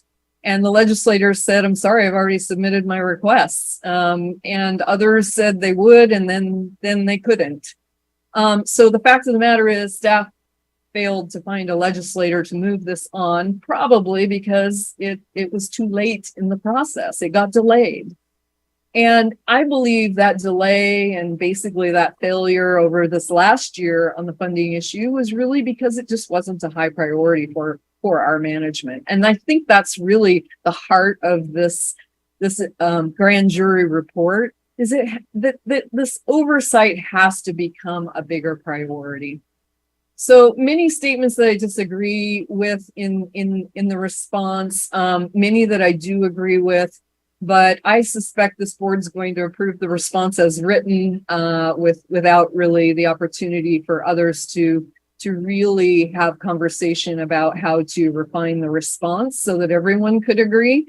So for that reason, I'll vote no, and I suspect you all are going to pass it anyway. So thank you. Thank you, Director Allen. I have Director Dufty, and we will end with Director Rayburn. Thank you, Madam Chair. First, I'd like to just take a moment and acknowledge and thank the members of the Alameda County Civil Grand Jury. Over my public service career, I've had the opportunity to engage and work with grand juries in San Francisco and other jurisdictions. And I just want to say that this is a very important civilian process that allows individuals who give hundreds, if not thousands of hours of their time over the course of the year or 2 years that they serve on the grand jury. And I think that the process is extremely important, and I have real reverence for the people that do this work. And so while this is a contentious meeting, I think that the grand jury can take some comfort in the fact that there is a robust discussion and that there are a number of recommendations. And I want to acknowledge and thank Dennis Markham for his work on response that I think shows some progress. The Inspector General position was established. We hired an Inspector General, and there was a lot of involvement of members of the Board of Directors in that process. But very soon thereafter, perhaps just a few short weeks, the COVID epidemic hit. And I just don't think that it's possible to discount the impact in terms of the ability to form new relationships, the financial pressures that this agency has been under, and the uncertainty, much less an unwillingness perhaps on the part of other funding partners not willing to come forward because of uncertainty due to COVID. I would point out the fact that at our upcoming meeting of the Audit Committee next week, we're going to be considering a report and recommendations of the Inspector General, who took the lead in this, in the contracting process for this, and with executive staff looking at the possibility of establishing a chief financial officer, and how will that happen, and what will that mean to improve financial accountability. And so I want to say that I think that work is being done, which is reflective of the improvements that have been made as a result of us having an Inspector General and the work and the experience that Ms. Richardson has brought to this. I think the fact that there is a standing audit committee at the Board of Directors now, and that this audit committee consists of 3 directors. Each of us have served as chair of this body in different years. So starting with Director Deborah Allen, and then Director Rebecca Saltzman, now president, and myself, and members of the public. And we went through a robust process to bring 2 individuals in who have financial experience, Ms. Willis and Mr. Perry. And this was a best practice that the Inspector General wanted to recommend, and that has been implemented. And I think that we can look at the Audit Committee as a reflection that the state established a priority, and to have an Inspector General, and in jurisdictions where they've had an Inspector General, it's been important for there to be a board subcommittee or committee that can help to advocate and support that work, because it is very transformative and it is very difficult at times. And, to Director McPartland, I would get in the sandbox with you anytime. So I want you to know that. And I would say that I think that there is a hope on the part of us that are directors that we can see the Inspector General's office and the General Manager's office working together. And I believe that if we can continue to focus on areas of agreement and get some momentum going on those issues, which I do think will happen. And I want to take responsibility, as it relates to the funding for this office. I believe, and I have continued to work despite the setbacks at the state legislative level, to identify funds and to try and put more resources into it. And all of us 9, we're all elected by people. I had 100,000 people vote for me. And I think that responsibility is on me to work harder on ensuring that we have more funding so that this office cannot be seen as being underfunded. So I, again, want to thank the grand jury for their recommendations. They will be taken very seriously, and we will continue to look and reflect on them. And I hope communicate with you going forward on success that has been made in terms of the implementation of some of the recommendations. And I look forward to working with my colleagues to secure more funding. And then I would like to just underscore the fact that I've tried to point out some things where progress has been made. And I think that that is something that should not be ignored. Thank you. Thank you, Director Duffy. And we'll end with Director Rayburn. Thank you, Madam Chair, and thank you for accommodating my request to speak last. You had indicated that you would follow the District Secretary's list of... and then that went out of the window. Thank you. But I heard it, and that's what mattered to me. I want to put on the record that my background includes chairing the Alameda County Citizen Watchdog Oversight Body for Measure B. I did that for a decade. I have the highest regard for oversight bodies. Amtrak's Inspector General has been busy in this pandemic period, just focusing in on how the Human Resources Department at Amtrak needs to be buttressed in order to fill positions so that they can continue to provide good service.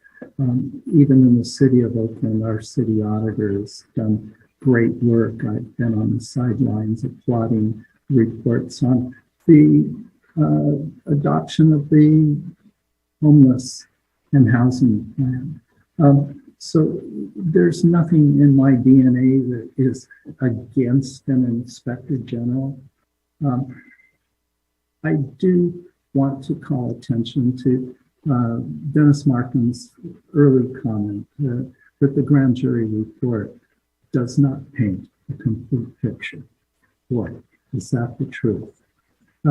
Anyone that listens to the Inspector General's public comment today can read the words controversy throughout. When we hired the Inspector General, we put together a job description, and that job description was carefully reviewed. We made constant changes right up until sending it out. And in the final analysis, we sought somebody that would not only go after fraud, waste, and abuse, but identify opportunities for efficiencies in the administration of BART programs and operations. And I want to underline the word administration of BART programs, because early on, the very first report we saw wasn't about the administration of a BART program. It was more about the engineering that went into the program and questioning engineers. That isn't what we saw. Again, we ended up with controversy where it had no place. We also, in the job description, put under the skills to establish and maintain a professional, effective, and collaborative working relationship with other offices within BART. That's something we all want and dearly need. Inspector General's independence does not mean that those ideals go out the window.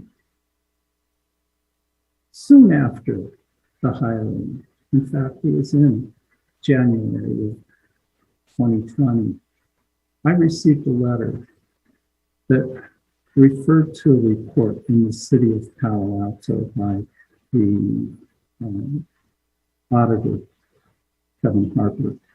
And in that letter, in the report, it mentions the position that our Inspector General held in the city of Palo Alto. The word mismanagement cropped up in numerous places. It also used a statement that said the tumultuous reign of Mrs. Robert Richardson. This was an eye-opener for us. We hadn't seen such a thing. And this is what I'm alluding to, that we can't talk about things that have been said behind closed doors, but this was something that was made public that was not revealed to the board. And it points to controversy. I went through what the governor requires of all of his appointees. There are check boxes for where you live, there are check boxes and elements about, can you describe any public positions that you've taken that have led to controversy? We tried our best during the review to assess Ms. Richardson's qualifications. Nothing came to light at that time that led us to believe that we didn't have an ideal candidate to put forth to the governor's office. But I have questions today, and I think anybody that's heard the comments that were made earlier by the Inspector General can see that there is serious controversy and that there's tension between not only the board, but the management of Bart and the Inspector General. That's a tension that I don't think it would be here if the Inspector General were actually here, living in the state of California and on the floor, interacting with the hardworking managers who have been at Bart every day throughout the pandemic. So I just feel that these are some facts that are out in the public domain and that they should be acknowledged, and good reporters can follow up. And I hope that the grand jury does join us in working to go after the funding. I led a briefing with one of the assembly members in March of this year asking for $2 million for the office. It's not something that we've ignored. It's something that Regional Measure 3 is under litigation, and funds are not going to flow from that account until that litigation is resolved. I'll close. Thank you. Director Rayburn, thank you. As I stated before, I wanted to close board comments, and we have already closed public comment on this item. And with a motion and a second on the floor. Excuse me, Director Simon. I mean, I don't think we're not having a board discussion here if we allow each person to make a statement and then there is no follow-up.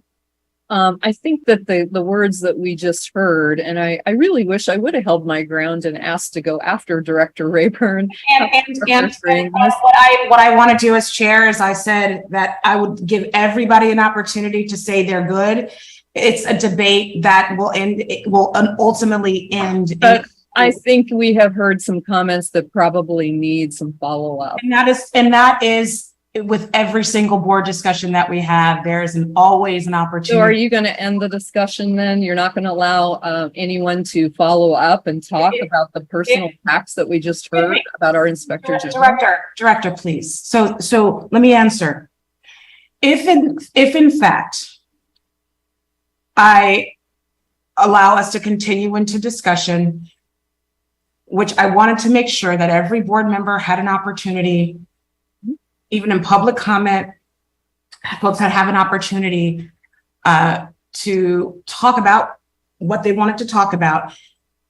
At some point in every item, we have to get to a resolution, and there's always a wanting from any board to continue discussion.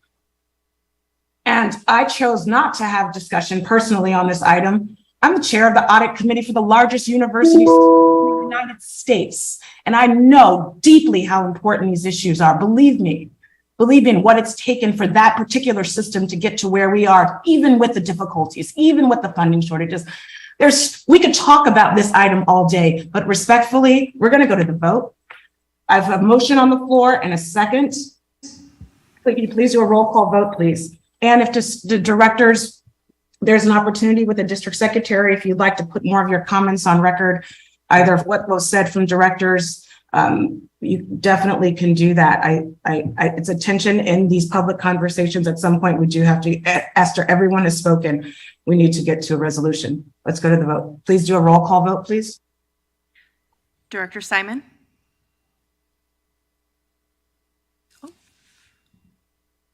I'm sorry, my mouse wasn't working. Yes. Director Allen? I will be responding with my own letter to the grand jury. I failed to say that before. Absolutely not. I will not vote to accept this as a board of directors response because it is not. Director Ames? No, and just to mention, I am an engineer and I was subject to a performance audit, which did help the functioning of a program I was managing, which was street resurfacing. But that's my shout out. Thank you for listening. Continue with the roll call vote, please. Director Dufty? Yes. Director Foley? Aye. Vice President Lee? Yes. Director McPartlin? Hey. Director Rayburn? Yay. President Saltzman? Yes. Thank you. Motion carries with Directors Allen, Ames, and McPartlin voting no.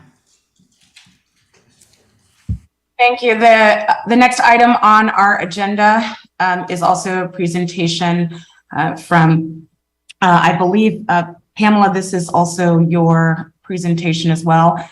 This is also an action item in front of the board. It's the amended and restated Clipper Memorandum of Understanding. We will have a brief presentation, public comment, and board comments, and then we will then go to the. Thank you, Chairperson Simon. Yes, the next item is an action item to authorize the general manager to execute our next MOU with the MTC and the Bay Area transit operators that utilize Clipper. Mike Eisman, Bart's Director of Financial Planning, and Patricia Nelson, also of Financial Planning, will walk us through the EDD in your packet. Thank you, Pam. Good morning, directors. Again, we are seeking your authorization for the GM to execute the 2022 amended and restated Clipper MOU between MTC and Bay Area transit operators that use Clipper. There have been two prior versions of the Clipper MOU. The most recent was executed in 2016. As in prior versions, this MOU continues to establish the Clipper Executive Board to make policy on behalf of the participating transit operators. And while MTC acts as the contracting agency, it documents operator, MTC, and contracting agency responsibilities, and it documents the allocation of costs between MTC and participating operators. This MOU amendment really serves to reaffirm the region's commitment to Clipper. It has been unanimously approved by the Clipper Executive Board, now chaired by Bart's General Manager, and 21 operators, large and small, are in the process of requesting board approval. Once it goes into effect, MTC will cover most capital costs of the Clipper system and over 50% of the shared O&M costs, which is a larger share than they cover today. Operators will share the remaining costs based on their percentage of Clipper ridership and a percentage of revenue processed. The current Clipper 2 schedule forecasts Clipper 2 O&M fees will be assessed beginning in January 2023. When the operators complete the transition to Clipper 2, the cost to BART will depend on ridership and revenue, but is estimated to be $623,000 per month or $7.5 million per year. Like the MOU it replaces, the term of the updated MOU will be 10 years from the effective date unless terminated by written agreement of the parties. Staff recommends adoption of the motion in the EDD. Thank you. Thank you, staff. I appreciate the presentation. Do we have members of the public who would like to comment on this item, District Secretary? Yes, we do, Chair Simon. We have a hand raised. Oh, two hands raised. Thank you. Alita, please go ahead. Thank you again, Chair Lateefah Simon and members. Alita Dupree for the record sheet. This is very important and this is very good. I'm very appreciative of the team of Michael Eisman and Bill Bacon, who have been working very hard in this space, especially with fare integration and the recently initiated Bay Pass. So I submit to you again that I have used Clipper since its inception in 2010, and as a reduced fare user since 2013, and that I still have a reduced Clipper card today by virtue of my disability. And so I was at the meeting where this matter was taken up at the Clipper board, and I've been to many of those Clipper board meetings and spoken, and the Clipper board has always been very welcome to me coming and sharing my thoughts. So this is something that helps to be able to spread the allocation of these costs. Imagine how much would it cost for Bart to try to do a fare payment system on its own. And if every transit system tried to do a fare payment system on its own, it would become very confusing, difficult, couldn't integrate anything. So this restatement, as I see it, will help us to open the door to future innovations of Clipper as a truly regional program that can have even more programs that can help equity priority communities to be able to access this program that is Clipper, as opposed to having to make trips to the bank and get cash and put it in fare boxes and vending machines and all kinds of issues with that. I respectfully ask your approval, because this is another ideal that will help exemplify the ideal that BART is the people's system. Thank you. Excuse me. Thank you. Our next public commenter, thank you for your time. Joe, please go ahead. Thank you. I'll be brief. Again, happy birthday to Bart on your 50th. I do call upon Bart to adopt a policy that is more in line with Seamless Bay Area and allow for regional transit passes that you can pay for when you get off the airplane or start your day, and pay for transit once and then just tap in, tap out all day. I think that's really important to encourage transit use. I also hope that we can have fare capping with the Clipper contract and more goodies like Seamless Bay Area supports, and I still give $10 to. I want to thank you for your time and your continued public service. And again, I want to wish everyone at BART a happy 50th this weekend. Sorry I won't be there. Please be safe. Please be well. God bless BART, and God save Lisa Truss, the Queen of BART. We'll miss you on Saturday. Hopefully there'll be a lot of good pictures and some good video that, to your point, Alicia's team will make sure that's up. So it's now time for a board comment, and I only see one board commenter wanting to talk on this item. Is that correct, Director Rayburn? Thank you, Chair Simon. I want to ask that we strike the sixth point, which would amend the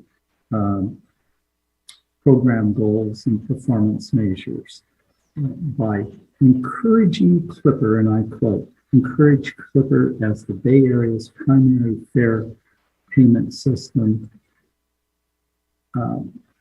That the word primary really gets at me. When we have an aspirational goal, at least on the Capital Corridor, we're working with the California ITP project, which would enable passengers anywhere in the state of California to utilize a credit card. No Clipper card needed.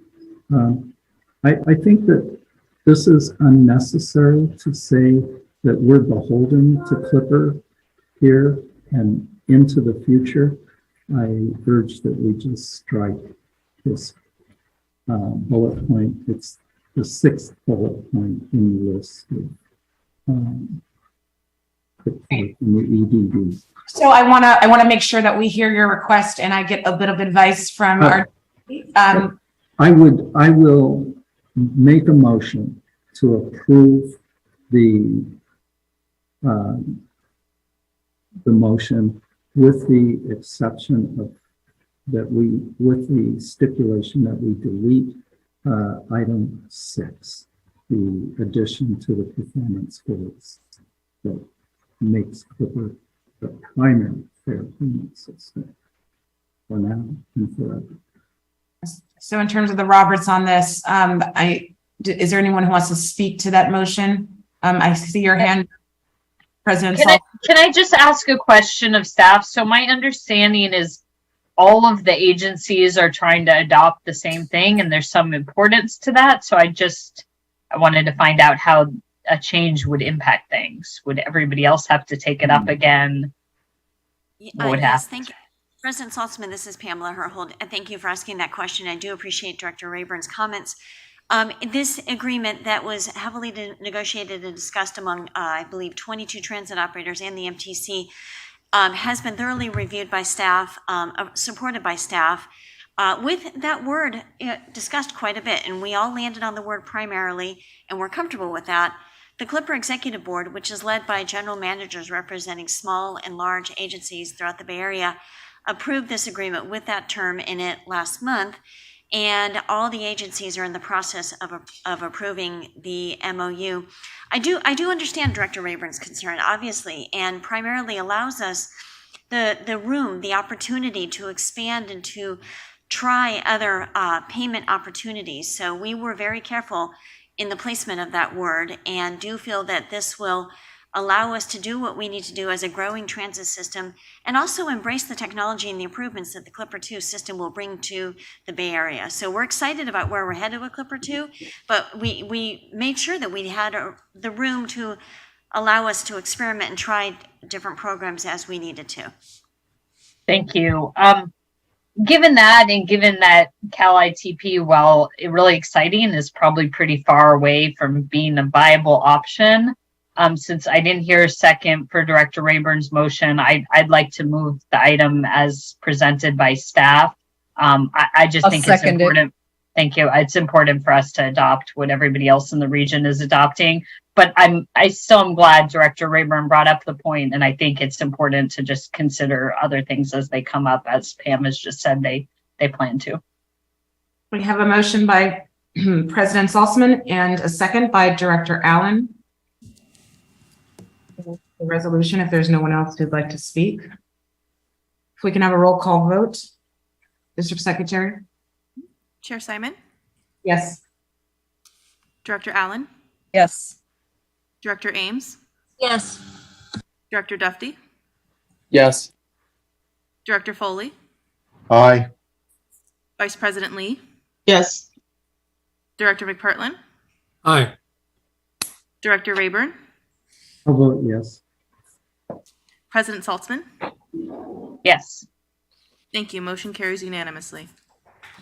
Thank you for the conversation, and particularly Director Rayburn. Again, thank you for lifting up the concerning language that I think we'll continue to talk about, and having a system-wide statement is important. And so thank you for just being willing to move it through with the rest of the team.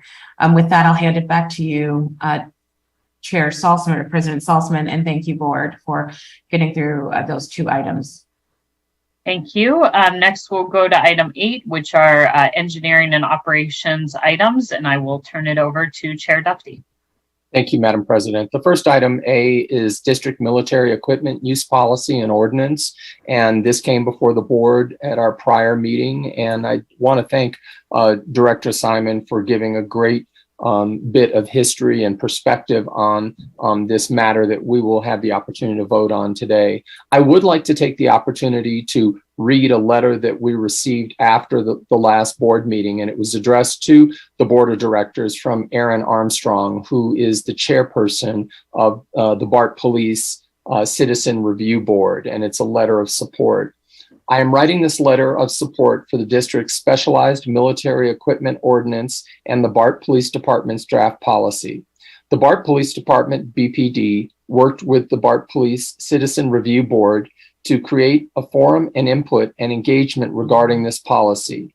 BPD presented the district's specialized military equipment ordinance and the Bart Police Department's draft policy at multiple community meetings with the Bart Police Citizens Review Board and received feedback from committee members and the public. With this beneficial input, both the BPCRB and BPD were able to finalize the draft policy. Therefore, I support the efforts of the Bart Police Department to seek approval and annual reporting to assist Bart PD in its ongoing oversight Sincerely, Aaron Armstrong, Chairperson BPCRB. So I think this is a very significant document, and I wanted to present that. I know that Deputy Chief Kevin Franklin is available if there are any questions, and I guess I should first ask if there are any members of the public that wish to be heard on this item.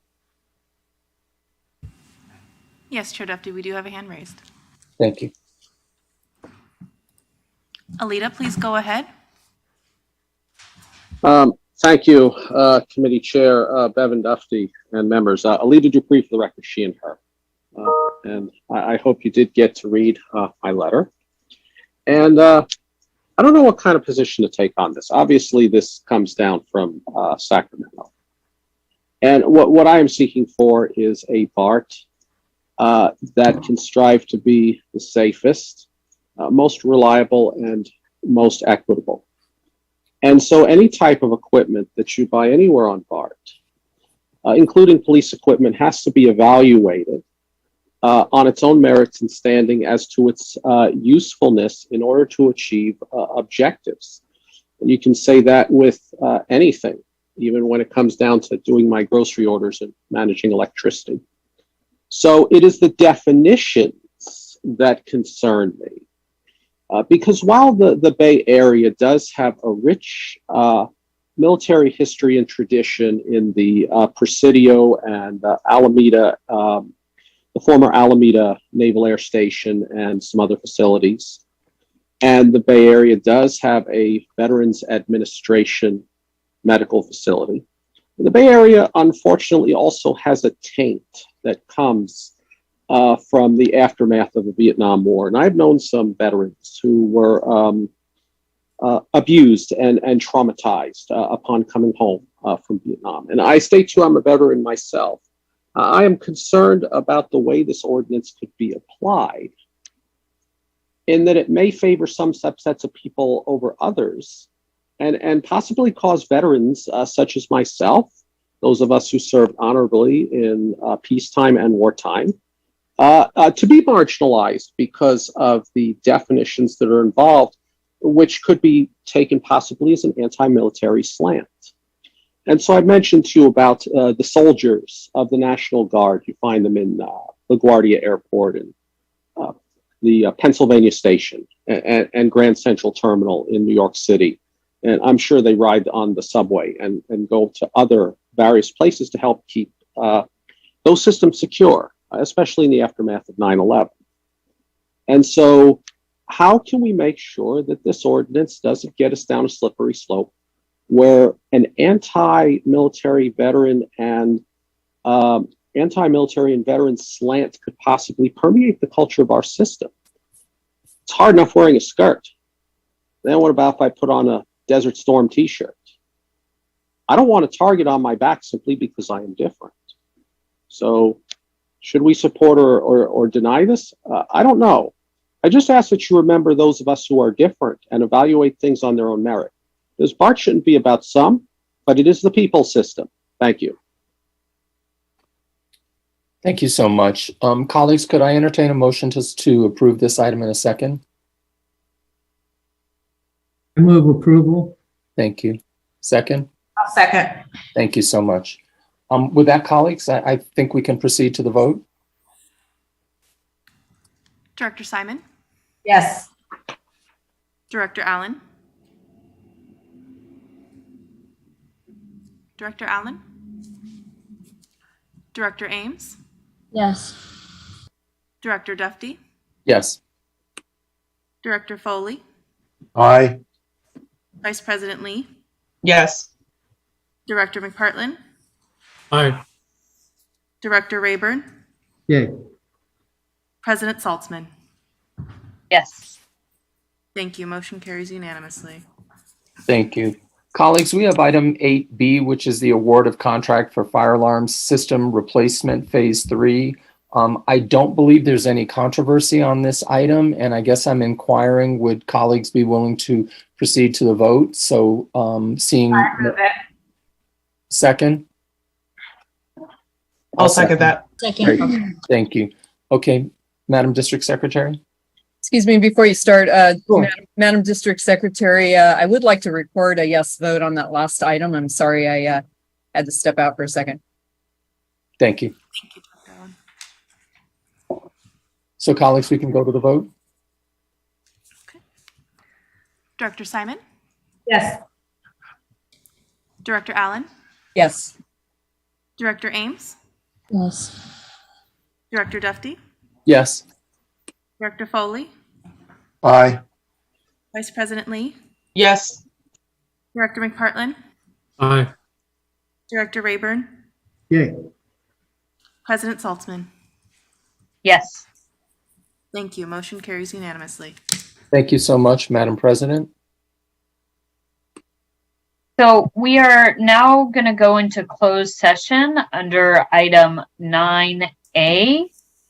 Before we go into closed session, I wanted to see if there are any public comments on this closed session item.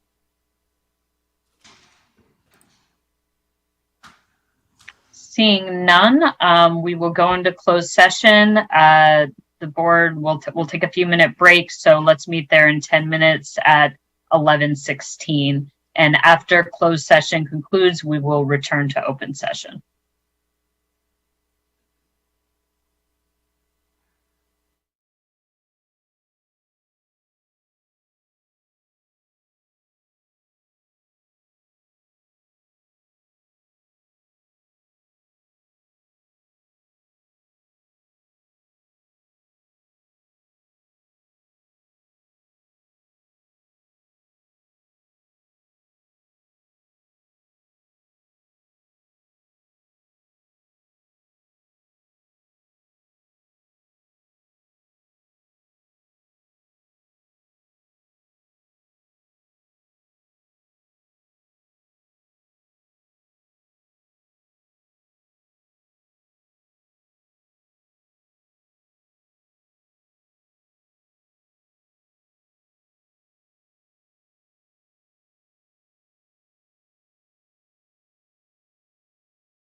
It looks like most of the board is back.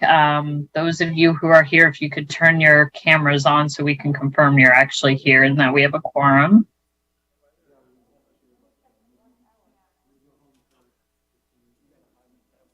So Director Rayburn, if you can confirm verbally or put on your camera to let us know you're here, then we can get started.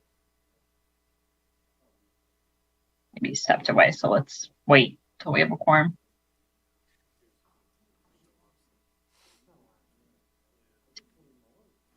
Director Ames or Rayburn, can you confirm you're here? There's Director Ames. Okay, now we have a quorum, so we can get started again. We have concluded our closed session and there is nothing to announce. And so now we will move on to item 11, planning, public affairs, access, and legislation items. And I will turn it over to Chair Foley. Thank you, President Salzman. Colleagues, we have two items before us today on the PPAL committee. The first is an information-only item regarding the Bart Police Headquarters relocation. It's an update from staff. And then the second item, which will require action, is an update on the Lake Merritt Station transit-oriented development. So let's start off with the Bart PD update from staff. Take it away. Thank you, Chair Foley. Val Minotti, Chief Planning and Development Officer. And with us here is Abby Thorne-Lyman, our Director of Real Estate, Deputy Chief Galetti from the Bart Police Department, Alicia Strzok from our Real Estate Group, and Mariana Parjedas, who's with our Stationary Planning Group. And as you said, this is an update from the June 9th presentation that we brought to the board on both these items. And the second item on the transit-oriented development is an action item. And so with that, we'll start with Abby. Thank you.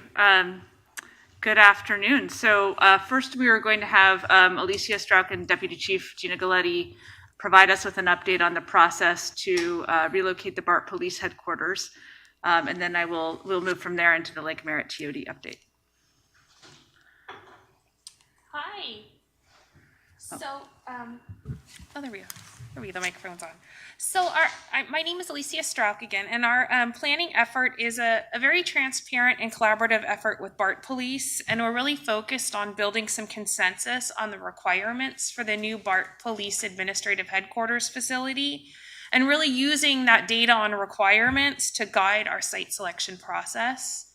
So the first slide you see here is our overall relocation planning strategy, and we really wanted to be able to show you our progress moving forward through this process.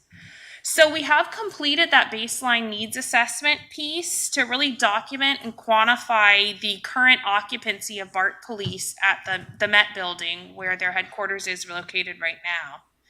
And we've really used that data that we collected to help us estimate the size and sort of identify the other physical requirements we need to meet for the new police facility. Given some feedback that was received at a board meeting in June when we updated on the police relocation, we have added a backup emergency operations center, or EOC, to our programming for the new Bart Police Headquarters. And the way it's currently laid out is the current EOC is located in the Lake Merritt Administrative Building. And it's next to where our OCC, our Operations Control Center, is, and also train control. So that current EOC would remain where it is, and we would include a backup EOC in our design for the new police headquarters, creating some redundancy there. So currently we have engaged a broker, and they are helping us to look at options in the market to either purchase or lease property for the new Bart Police Headquarters. And in parallel with working with the broker, we have been assessing existing Bart-owned property to reuse for the police headquarters. And so our intent is to come back to you in the spring with some site options for and a recommendation. So if you wanted to go to the next one. So this is similar, I think, to a slide you saw in June. And what this represents is our site search criteria. So kind of a generalized list of what we're looking for when we assess properties for the Bart Police Headquarters. And really one of the important pieces of criteria is that availability of site. So, and this is really driven by the development schedule for the Met block, or that block 2 parcel. And so our goal is to be able to have a new police facility ready for occupancy in late 2025. It's also really important for us to have some consensus on definitions that we're using in our site search around like system core, centrality, and proximity. And we've spent some time working with Deputy Chief Galletti and the police on that. I don't know if you wanted to add a couple. Yeah. So concerning proximity, we've identified that the headquarters will need to be within walking distance to a BART station to provide access for our staff, officers, and the public. We also identified the need to be close to major freeway on and off ramps for ease of response throughout the system. And that would mean that ideally that freeway access should be no more than about a half mile or about 3 minutes from our headquarters. And when we're talking about the concept of centrality, we define centrality as allowing for reasonable travel times between stations, ease of access throughout the system for the BART PD employees that will report to the headquarters, and knowing that the headquarters should provide accessibility to BART patrons who would need to access the headquarters for things like making reports, picking up property, and for community engagement events. And we just wanted to kind of make a note that centrality doesn't necessarily mean being in Oakland, but being accessible and having the proximity to the stations and freeways that we've identified as important to the functionality of a police department. And I'll give it back to you. No, thanks. And so just lastly, I'll touch quickly on some of the other criteria is appropriately sized. And so as we're starting to kind of filter through the larger pool of site options, we're really looking for a minimum of about 1.5 acres to kind of then move a site forward through the screening process. And it's also important to note that the new police headquarters facility has to meet certain physical safety standards. And that'll really apply to if we build from the ground up or if we end up renovating an existing building. So if you wanted to click on, great. Just really quickly, I wanted to summarize here our general options. So option 1 would be to buy property for the new police facility. And we could either buy something that has an existing building on it and renovate that, or perhaps we would be building from the ground up a brand new facility. The other option in the market is to lease something. And then there's the third option that staff has been putting a considerable effort into right now, and that's building on existing BART-owned land. So repurposing property we already own in fee. You wanted to go to the next. So again, here is our assessment criteria and how we've kind of put it against some of the existing BART properties that we've looked at. In assessing properties for reuse, we kind of we look at what BART already owns and then line them up against this criteria. And you'll see these 4 locations pop up there on the slide. And these locations seem to meet our proximity, our size criteria, and our availability for build out. And they were also assessed by our transit-oriented development team for impact on our existing development commitments that we've made. So in looking at those 4 locations, you'll also notice that none of them are in Oakland. And that's really a nexus of the size of a parcel we needed and also TOD impacts that we assessed. So we're very early in the site identification phase right now, and we're fairly sure that our broker will definitely bring us some options in Oakland to also look at as we kind of move through this process. And if you just wanted to go. So just to wrap up, I wanted to reassure the board of kind of what our next steps are going forward. We're going to be working on doing some tours of other modernized police facilities in the Bay Area. We're going to continue to work with our broker to look at options to buy or lease in the market. And we'll also move into doing some physical analysis of some selected site alternatives. So looking at utilities and other physical challenges that sites might present to us. And we're also going to start formulating some project funding options for consideration. Early next year, so early 2023, we will start looking at some more of the ancillary needs, including IT needs for a new police headquarters and some workplace modernization strategies. And I think you'll see some of the things that are similar to what we've done at BHQ. We'll be able to work on some cost estimating and also start having some BART internal stakeholder workshops looking at site alternatives together. And again, our goal is to return to the board in early spring of 2023 with some feasible site alternatives and recommendations. Thank you. Thank you, Alicia. So now we're going to pivot and discuss the TOD project itself. And I want to start with an orientation to the site and to the development program that has been proposed before you. So the development consists of 2 blocks.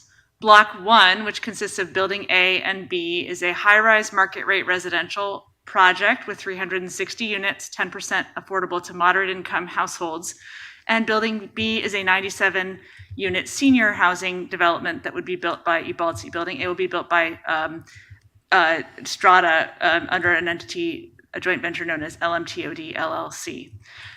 Block 2, which is the current location of the police headquarters and will be on a little bit of a longer time frame, consists of a 500,000 square foot office building that includes 20% below market space for local nonprofits in the community, and as well as a 100-unit affordable family housing project. And again, those would be built respectively by Strata and Ubaldi. I want to just observe for the board that there are several actions before you. The first 2 actions pertain to CEQA and cover both of these blocks.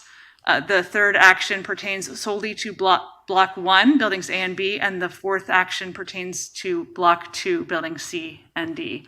We're also going to provide a brief update for you on the Lake Merritt Plaza development, which is in the block that is nestled between these 2 blocks, between Oak Street and Madison Street, 8th and 9th.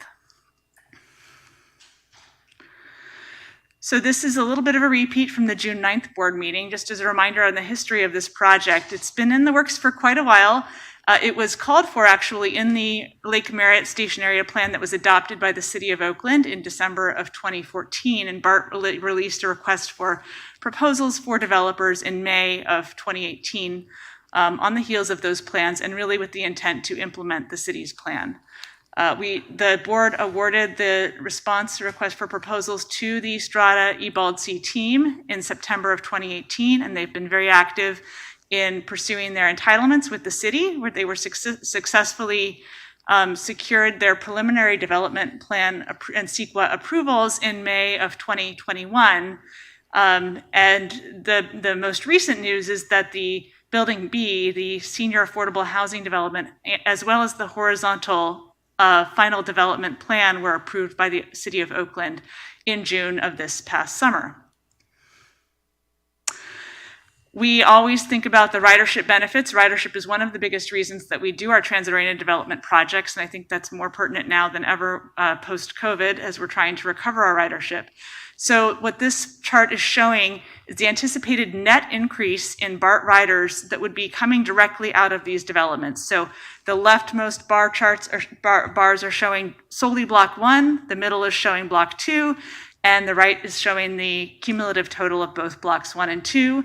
So we are anticipating a net daily increase of BART riders from this development between 1,400 and 3,000. The vast difference in this range is really that the low range is assuming a 60% of pre-COVID ridership, and as well assuming that none of the riders who currently are parking in the 210 parking spaces at the station would return to BART. I will note, and this was in the EDD as well, that the station area plan called for no parking replacement, and this is an urban with parking station, and per board policy, there's a goal here to replace little to no parking. And that is obviously supported by the community as it was in the plan. I'm going to turn it to Mariana Pajeras to talk about the Plaza project. Thank you, Abby. Good afternoon, directors. Mariana Pajeras with Station Area Planning. With the TOD coming in, there's an opportunity for the Plaza to become a real focal point and create a sense of place for the community around the area. So to that end, we are advancing design for a full Plaza upgrade. Currently, we're working on a couple of structural analyses related to 2 pieces of the scope, a shade canopy and a bike station. And once we have completed that, we are going to develop 2 conceptual designs for the Plaza. which we will take to the community for their input. Once we have completed the conceptual designs, we will select one of the designs and we will move on to the next phase of work, which would be 35% design documents. And all along, we have been coordinating with several projects that are also in the pipeline, both on the plaza and around the plaza, internal and external. And with that, I'll pass it back to Abby. Thank you, Mariana. Okay, so I want to walk through quickly the 4 recommended actions that are before the board currently. Again, the first 2 apply to both blocks. They are the CEQA-related findings and actions. The third pertains to only Block 1, and the fourth pertains to only Block 2. In terms of the CEQA actions, the City of Oakland, as I mentioned, did adopt their CEQA findings for the project in May of 2021, and they found that no supplemental environmental review would be required because there have been multiple EIRs that have looked at the impacts of the development on these sites, including most recently the 2014 Lake Merritt Station Area Plan. We do have Karen August, who is the project planner from the City of Oakland, with us today on the phone, and she's happy to answer questions on the CEQA findings. Action 2 pertains to extending the exclusive negotiating agreement with Ebaldsey and Strata for the Block 2 site only. This is because Action 3 pertains to the Block 1 site and moving that into the lease option and other agreements. I do just want to state that staff are recommending an ENA extension of 3 years with 2 one-year options to extend. This is a little bit longer than what we have normally recommended, and this is for 2 reasons. One is obviously we have a great deal of work to do when it pertains to figuring out how, where and how we will be relocating the Bart Police headquarters in order to ensure this site is available to the developers. And the second is that COVID and the new trends related to remote work are still settling, as is the Oakland office market, which has a very high vacancy rate. So the additional time will allow us to monitor the Oakland office market and really proactively try to seek out some office-based tenants who could help bring jobs next to the BART station. I do just want to note here as well, and we presented on June 9th, the developers' progress on their past ENA milestones, that they have done, we believe, a very good job of meeting all of their past ENA milestones. We did have a slide on this in the June 9th board packet. So next step, should the board choose to approve the motions that are before you, the developer, in particular Ebaldsey, will be continuing to pursue affordable housing financing. We've had some good success. We did receive the State Affordable Housing and Sustainable Communities funds in the last round, which was a big win. BART were successful in receiving the Transit Intercity Rail Capital Program, or TIRCP funds, that will support some of the infrastructure needs to advance this project. But there are more funding applications that are outstanding and will be coming to will be opening over the coming year. If Ebaldsey is successful in their future funding rounds, you could anticipate a late 2023 lease execution and construction date for them. Strata, the earliest, depending on if the economics of the market rate residential market hold, could anticipate a 2024 lease execution and construction start. Block 2, the earliest we are planning to pursue development of Block 2 is 2026 per Alicia and Deputy Chief Galetti's presentation, that we are aiming for an end of 2025 relocation of BART operations out of the Met Building. And with that, the motions are before you on the slide, and I'll turn it back to Chair Foley. Thank you for your time. Thank you for the presentation this afternoon. Madam Secretary, do we have any public comment on these items? I see one hand raised, Chair Foley. Oh, two now. Rick, please go ahead. Yes, hi, good afternoon. My name is Rick De Silva. I am a member of the Oakland Chinatown Chamber of Commerce Board, as well as member of the board of the Oakland Chinatown Improvement Committee, Council. Sorry. I'm here to voice my support for the Lake Merritt BART Station project. It's an important redevelopment project, which has been a long time coming and represents a significant investment that will bring direct benefits to the Oakland Chinatown community. It brings much needed market rate and affordable housing to the community, and the riders and the increased ridership will bring more visitors to Chinatown, which our community really needs right now. The project also provides connectivity to the community by connecting the Lake Merritt BART station to the commercial core of Oakland Chinatown through the Paseo and other designs that the team has worked with our community closely on. So I would like to encourage the board to codify the City of Oakland CEQA findings. I would encourage you to also enter into a lease agreement with the development team for Block 1 and to work with them on the extension of the ENA for Block 2. Thank you very much for giving me the opportunity to voice my support for this project. Thank you, Rick. It looks like we have two other hands. Tim, please go ahead. Thank you very much. I'm Tim Frank, and I'm representing the building trades of Alameda County today. And we are very pleased to support the project and have been thrilled over the years to work with Strata. We think they're an extraordinary partner. We're glad you picked them. We're especially excited about this project. It is a very, it's a mixed-use project with a very high ratio of affordability. And from a sustainability perspective, it's the right product at the right density and the right location. And they'll be building it entirely with union labor. This is a home run for sustainability, and it's something we're very, very excited about. And on a personal note, I actually, a number of years ago, actually wandered the halls of the Capitol. We're scrounging up votes for AB 2923. And if you look at this project, what's really interesting about it is it didn't actually need 2923. This is kind of a testament to the forward thinking of the City of Oakland itself. But this project is completely aligned with the goals of 2923 and will help complement all of the other work that you're doing at all of the other stations around the area. And it's really something that all of us are going to be incredibly proud of. So we encourage you to vote today to actually move these projects forward. Thank you. Thank you, Tim. Looks like we have one other hand. Conference room 2, please go ahead.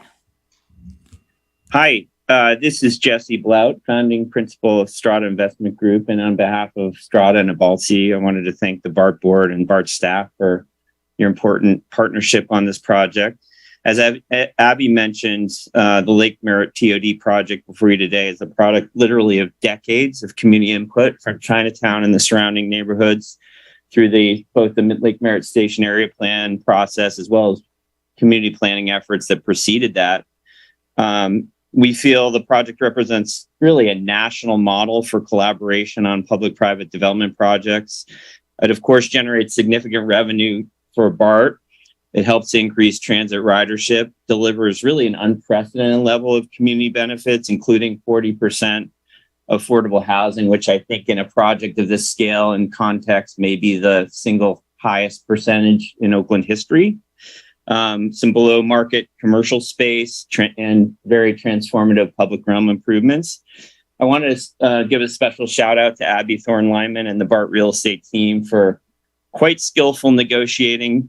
She and her team are tough, they're creative, they're solution oriented, and we feel happy with the end product of the transaction structure that we came up with that really gives BART significant upside into the future as well. The project also leverages private capital, state and federal funding sources, including funding for transit infrastructure. We're super excited that the project's already secured $40 million in grants from state and federal sources to move forward on the first phase of affordable and to fund a significant percentage of the public realm improvements. It's also worth noting, as Tim mentioned, that we're going to be doing a PLA like we do on every one of Strata's projects, and we're excited to have a partnership with our friends in labor on this project. And finally, I want to just acknowledge our phenomenal partner, Abalsi. Without them, we wouldn't be here. It's really been an honor and humbling to be alongside them on this project, which they have so much history on from the community planning side as well. And it's been really an honor to be partnered with you as well and your team on this effort. And we see ourselves in some ways as a steward of this public asset. So thank you very much for indulging us, and we look forward to hopefully moving forward. Thank you, Jesse. Seeing no more public comments, let's turn to director's comments. If there are any questions, Director Rayburn. Thank you, Chair Foley. I really appreciate seeing this item here today. I'm incredibly excited about it. I want to thank the 4 speakers who took time out of their busy schedules to come in and share their own perspectives on this project. My own perspective began back 14 years ago at a community meeting. I was leading a bike coalition, not a BART director. And I was interested in the proposed improvements that would come with significant development around the Lake Merritt BART station. We've come a long way since then. At one point, I even commented that I'd been to 62 public meetings on this project. I think that was soon after we adopted the station area plan. And that was back in 2014. So there have been considerable public sessions since then, including sessions that have occurred this past year as part of the ENA, which specifies that there be community outreach. There are 3 really strong elements behind this project. One is that it meets BART's policies. In fact, it well exceeds our transit-oriented development policy and access policies. And we've also made agreements with both Ebalsi and Lake Merritt Todd, LMA, and they are they're really good people to work with. But the key element to this project is, beside policy, is really the community. The community has been there for us from the day one. This is a group that's not easy to convince that something is going to be for their benefit. One, there's often a language barrier. Everything is always translated, and I would watch the room carefully in many of those meetings. It's to see people come together as a community is what really builds my optimism that we will be able to deliver this project for the community. Most recently, after receiving the final permit approval from the Oakland Planning Committee for the Building B on Block 1, which is the affordable housing. That's what we're starting with, the most critical component that's needed now. I stood on the stage at the Oakland Chinatown Street Fest following that decision and announced it. As I've announced progress to the Chinatown community every year of the 12 years that I've been in office. And they were very excited to hear about the progress that we will be able to see in this coming year with a groundbreaking on the site. So the community, this is one of the most well-vetted projects imaginable. And finally, the financing. Well, I know that there are a number of partners involved, including our public partners, the ASIC grant, which then contributes $24 million to affordable housing, as well as to things like BART cars and access improvements. Then a TIRSIP grant, providing another $49 million for improvements at the station that include waterproofing, that include moving the power supply and making improvements to the station access so that the future residents will actually see benefits that aren't going to be, oh, we kind of glossed over those. We built some housing, but gee, I'm sorry, that intersection's not safe. We've even worked on funding for the community benefit district through this project, and it will deliver additional assessments that will provide funds for increased patrols and civil sidewalks is what we're seeking throughout the Chinatown district.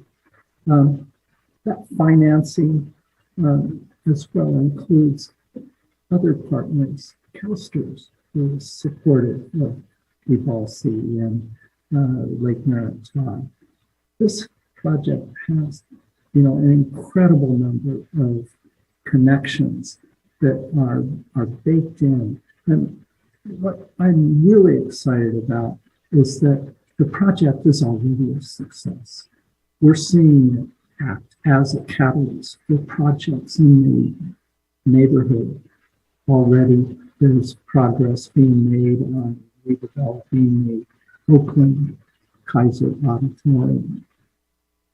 As well, next to the auditorium is a remainder parcel that was left over from the Measure DD removal of the world's shortest freeway. And that parcel is now a dividend with, it will soon house 91 units of affordable housing. These are things that I couldn't have imagined even 4 or 5 years ago, but it's doing what we want. And for us to push this through at this time is absolutely critical. We need the housing. We need to make sure that our future is strong with riders who are living at our stations, who are dependent upon the BART system. And we're ready to launch during a very difficult time. And yes, it'd be lovely if we had more money coming in, but the revenues from our passengers, that's the ultimate long-term goal for this organization, is to see that people don't say, well, BART's not easy to find a parking space at, so I can't use it. No, the future is going to consist of greater and greater numbers of our populations that are literally at transit. So I want to support all 4 of the actions in the motion, that we adopt the CEQA findings, that we approve the TOD, and that we extend the ENA to Balsey and Lake Maritime for 3 years and adopt the lease option for Block 1. Thank you. Thank you. Do I hear a second to the motion? So moved by Director Dufty. All right. Let me turn it over to Director Ames. You. Well, this is one of my favorite stations. I have a little bias, but I love walking down Oak to get to the lake, and there's a museum there. But this is a real revitalization of the area. I totally agree. And when I first got involved with this project, I guess in 2019, there was a presentation, and I had asked, what's happening with the public safety, the police building. And I'm glad we know the size and the size of the building, and we know the acreage of the site that we need. And I'm glad that you've got some preliminary sites scoped out, and you're going to tour some police buildings, which is really important. Then you can see the complexities of a building like this, because I was involved with designing and clearing environmental clearance for a police building. So I do know how difficult this project is.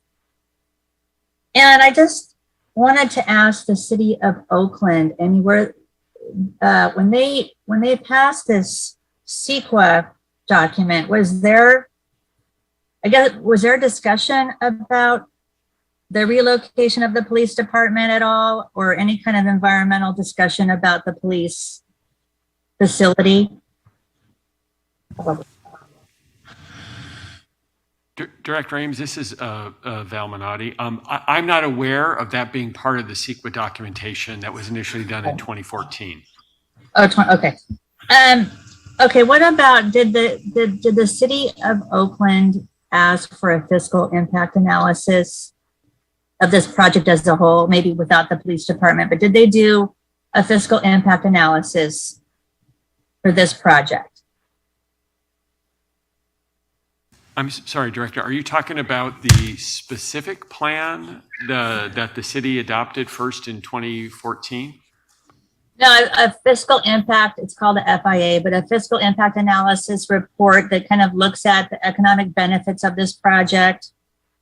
And maybe it's the cost of the city services. There's a lot of things in the FIA. Maybe our consultant might have done something like this. EPS.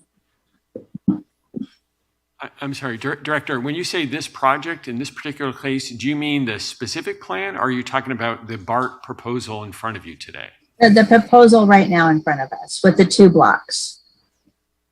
Did we do a fiscal impact analysis? No. Director, the City of Oakland did not complete a fiscal impact analysis looking at impacts on the city's revenues and operating costs that I am aware of, but I will ask that Karen August is on the phone, but I will just note that, no, we Bart ourselves, our financial analysis is our fiscal, you've seen what we've done. Okay. So, District Secretary, okay to bring Karen August up? Yes, Karen, you are a panelist, so if you'd like to unmute yourself, you're able to do so at will. Thank you. Thank you. This is Karen August speaking from the City of Oakland, from the Planning and Building Department, the Planning Bureau. Based on the question that was said and the further clarifications, I think it might just be helpful to go through the timeline. So this project at the 2 different blocks for the Lake Merritt Bart PUD and FDP is based on the Lake Merritt Station Area Plan EIR, the CEQA analysis that was done in 2014. That was the CEQA analysis, the EIR that was used for the PUD for these 2 blocks that was approved in May 19th of 2021. And with an amendment and with certain conditions that are written out in the staff report at that time, which has all been provided and is available online. The FDP drew on, by design, FDP's final development permits are drawing on that prior project. So that is the extent of the analysis. I hope that answers the question. All right, Karen. Okay, so, all right, so I guess there wasn't really a robust fiscal impact analysis, but I also wanted to ask Karen about the overriding considerations for the CEQA. It was in the CEQA addendum, I believe. It showed that their City of Oakland recommendations that they wanted to improve the traffic circulation on the site, but it wasn't mandated by the development. I just wanted to clarify what the overriding considerations were on the CEQA document. Karen August speaking. So again, the CEQA document that was used in the analysis was the plan. The FDP borrows this, draws on the CEQA document from 2014 from the Lake Merritt Stationary Plan. The staff report from the PUD from May 19th, 2021, that laid out the conditions for this development, did include a number of improvements, for which I think the development team would be in a better position to speak to any details, or of course those are available in the document. And the city unanimously approved that PUD in the Planning Commission meeting, and then it approved the these two FDPs, both the horizontal improvements and the affordable housing development, this year in July 2022. So the city via the Planning Commission has approved the plans as published. And the NOD was endorsed and filed by the Alameda County on August 1st, 2022. No, I understand all of that was approved, but I guess it's the overriding considerations that I'm trying to get clarification on, because that would say that we're not mitigating for certain elements of the project. That's my understanding of what an overriding consideration is. Karen August speaking. So so in terms of a statement of overriding considerations, that's slightly different than what you were asking before, but from the Lake Merritt Bart psychoanalysis, based on the Lake Merritt Station Area Plan from 2014, there is a quote saying, this is on page 5, significant unavoidable impacts were identified for the following environmental resources in the 2014 Lake Merritt Station Area Plan EIR: transportation and circulation, roadway segment operations, air quality such as exposure to sensitive receptors to TAC, cumulative impacts, and cultural resources such as changes to historic resources. Due to the potential for significant unavoidable impacts, the statement of overriding consideration was adopted as part of the city's certification of the 2014 Lake Merritt Station Area Plan EIR. Thank you. Right, but I mean, that's, okay, well, I just thought really that traffic circulation was a problem around this site. That's why I was honing in on that. I think there's an air quality issue as well. And then there's a laundry list that was done in 2014, but then there was an addendum that I thought was related to not resolving some traffic circulation issues. That was where I thought it landed with the addendum, the secret addendum. Okay, well, I don't want to go round and round on this. It looked like we did not resolve a lot of the traffic circulation elements in the project, but obviously the Planning Commission and everyone is in favor of the project. I just wanted to get clarification on what the issues were around circulation. My next issue really then is, when I found out that the police building wasn't scoped out, we didn't have the needs. It wasn't really in the RFP when we solicited. The needs for the police building was not in the RFP when we solicited for the development proposals. So now we're looking for a site, which is great. And I'm just going to do a back of the napkin cost estimate because I've done one before, the size, and it's roughly $60 million for a building like this, including the garage, without the land cost. So I just wanted to hear from the staff, Bart's staff, how we're going to come up with the money. I know it's in the slide deck that says we're going to come up with the financing plan, but we must have some kind of an idea because this is roughly a $60 million project. So how are we thinking we're going to pay for this project without, jeopardizing this project that we're talking about now? Director Ames, this is Pamela Herhold, Assistant General Manager for Performance and Budget. And what we have carried in our financial forecast is approximately $3 million a year as a placeholder for funding this project, whether it's a rent expense or purchasing of a building infrastructure expense. And we're carrying that in our long-term financial forecast. And then also our grants team is, looking at every opportunity to identify additional funding for this project. So it's one of our priorities and we're carrying that placeholder for right now. Okay, thank you, Pam. So, Andrew, so do we know what the cost might be, order of magnitude, with not including the land cost? Do we have a number? No, Director, not at this time. Again, Alicia laid out the process. We'll be bringing something back to you in a few months. Okay, I appreciate this study. I I am a little nervous about this because we need land and we don't want to pay for it. So that means it's cheaper, a lot cheaper to build on Bart property.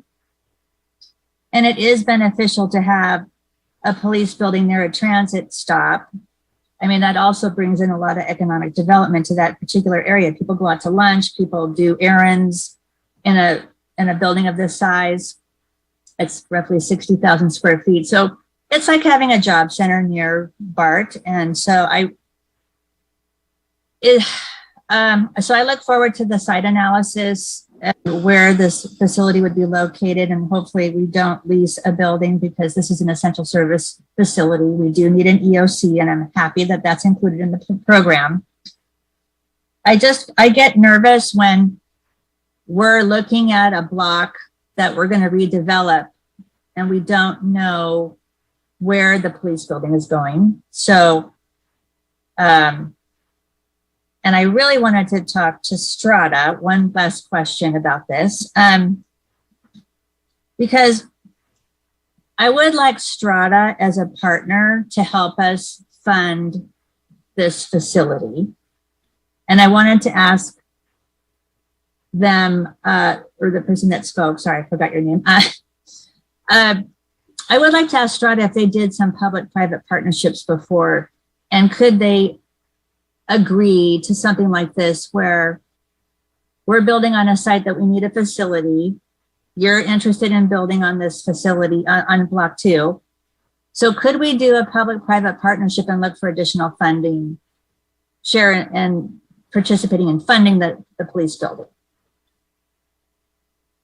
Director, let me take a shot first. This is, again, Val Minotti. First, I wanted to call your attention to the motion in front of you, item 4 for block 2. Our proposal to the board is that the E&A gets extended up to another 5 years. And so, that will buy us more time as we sort through how and where we want to relocate BPD. The second thing, I know we've spoken about this, Oakland is a different, one, we're in kind of different conditions now because of remote work, but Oakland is not Palo Alto, and it does not have the same kind of underlying land values that Palo Alto does. I know you're very familiar with that. So just making sure everybody's clear on that. And the third thing to note is as we've spoken with the board over the last few years in our workshop and at other times on Trans-Orient development, what we've had a conversation with the board is if and when there are revenues coming off the program, there has been more of an interest in having those dollars flow into the general fund, and then Bart can make a decision across all our portfolio of needs of how we want to spend those resources, whether towards the operating budget or capital needs. And so that's at least the direction we've been heading down.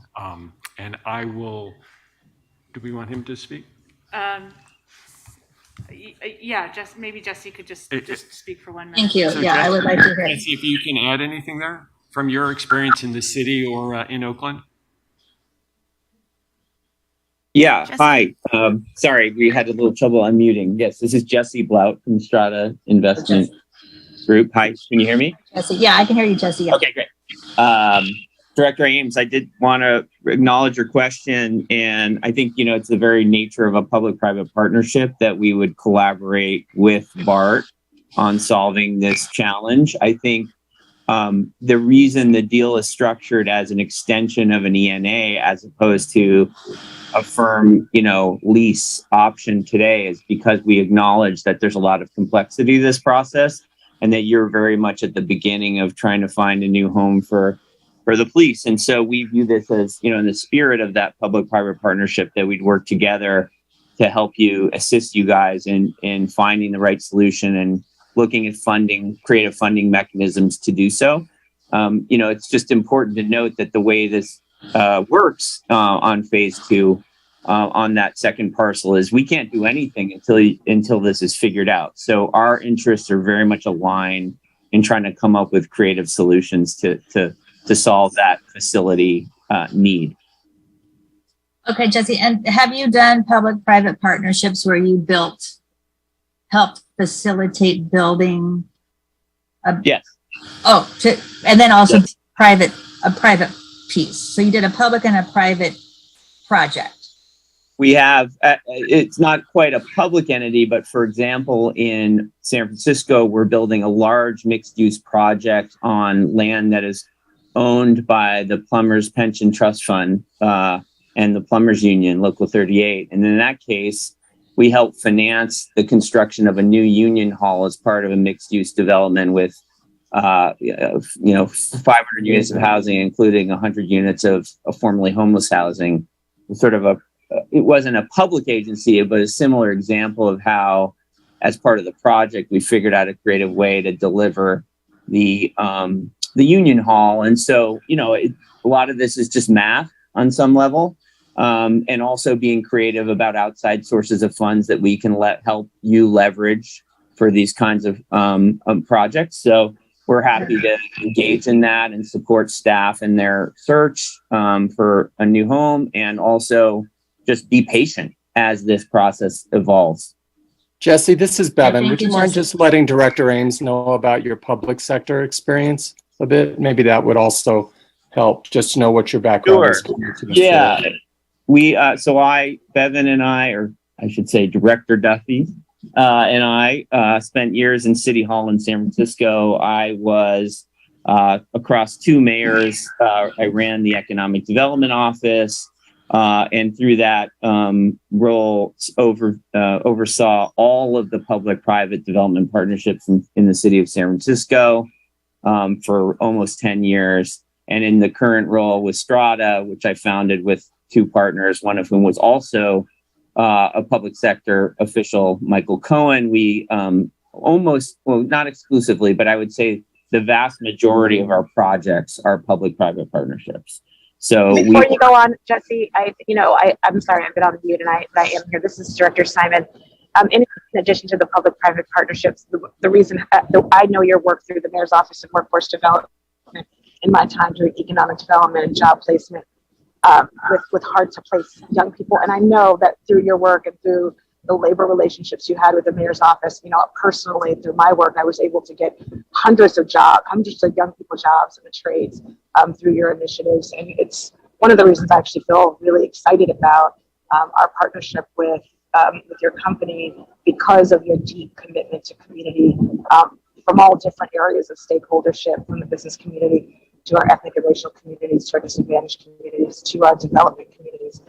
So thank you, Bevan. I apologize to butt in, but I thought it was a great point to lift up. I don't have the floor either.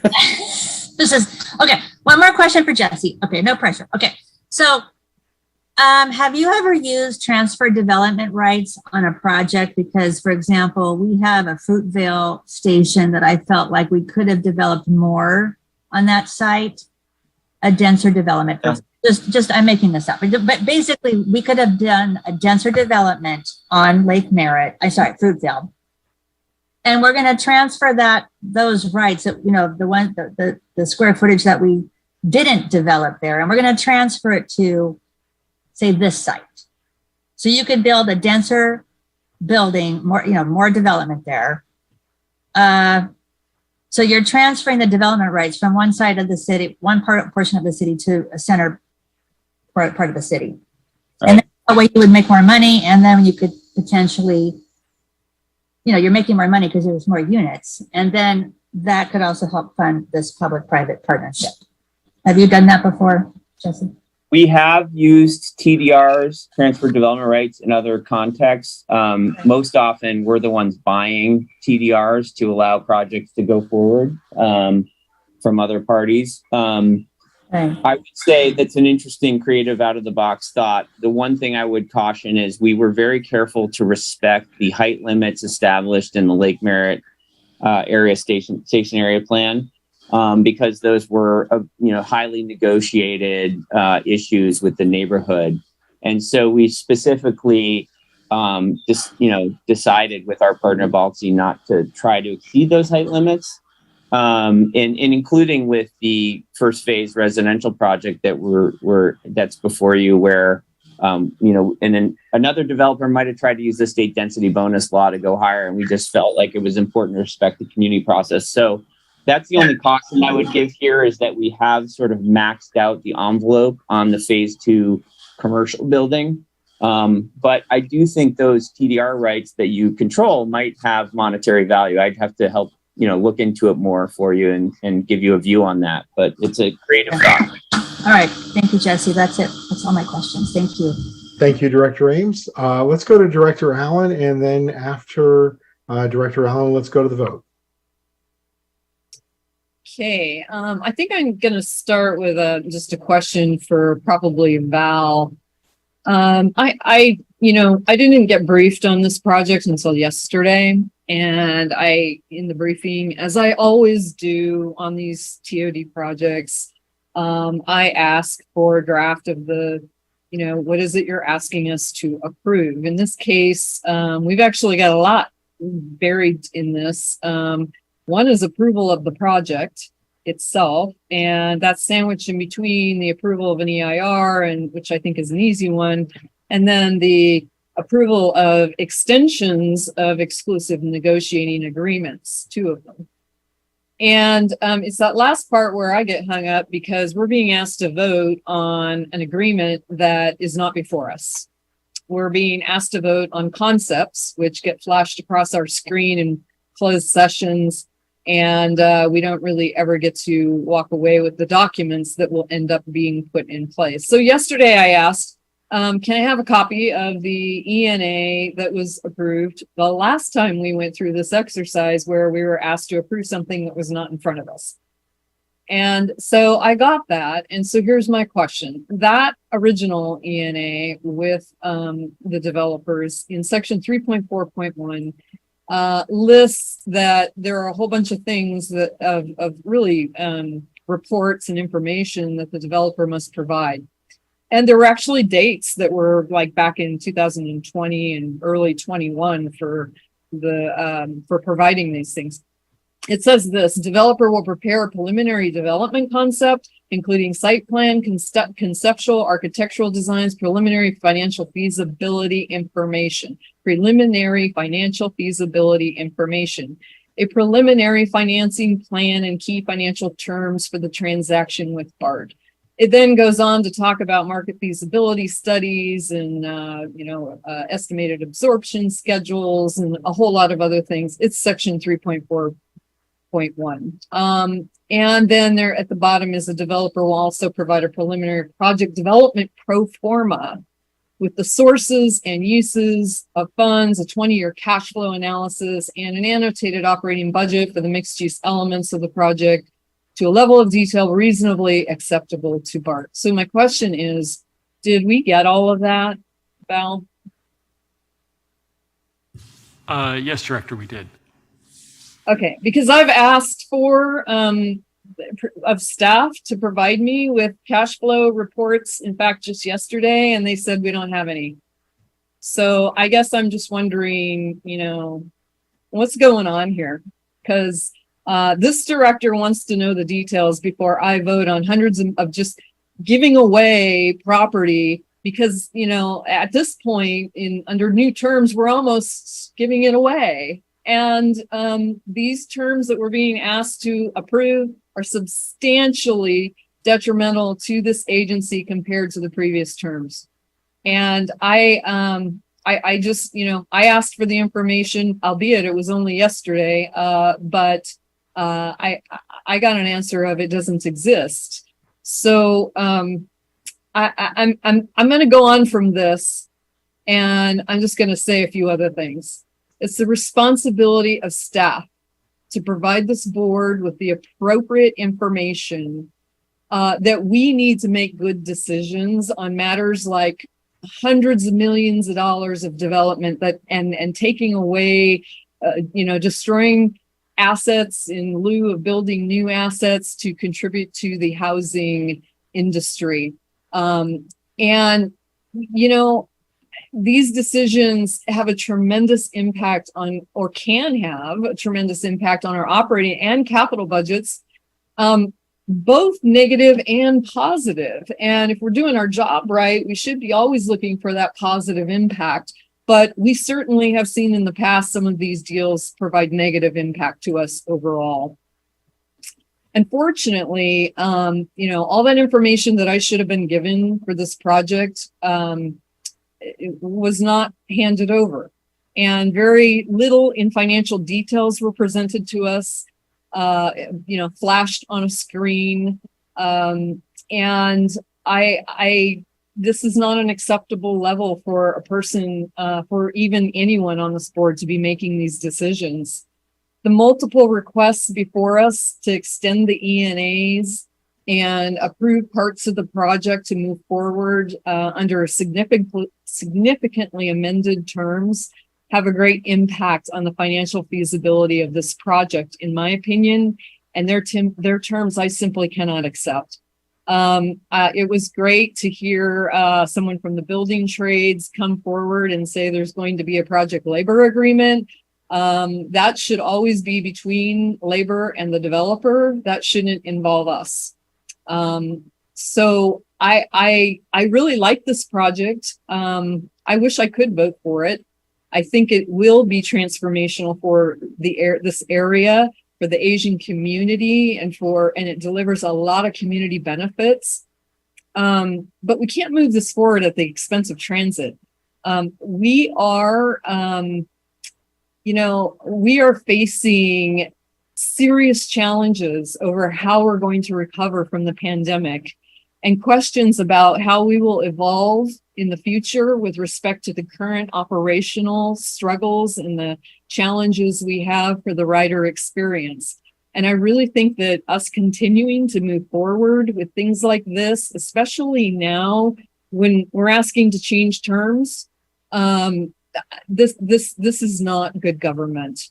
And unfortunately, I put a lot of thought into these decisions, and I just cannot support this. Thank you. Director McPartland, and then we will go to a vote. Thank you.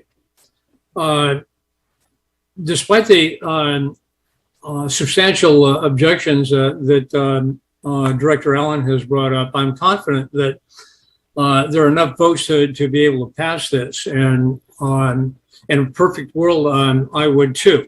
It's not a perfect world, and I won't be able to. I do congratulate the entire Asian community for their tenacity and their hard work, as well as that of Robert Rayburn in working diligently and continuously in order to be able to put us where we are today. The original plan when we were looking at this was that we would end up having the Met building available for law enforcement, as well as an expanded operations control center and an emergency operations center. And the fourth component of that would be close access as far as rail access is concerned.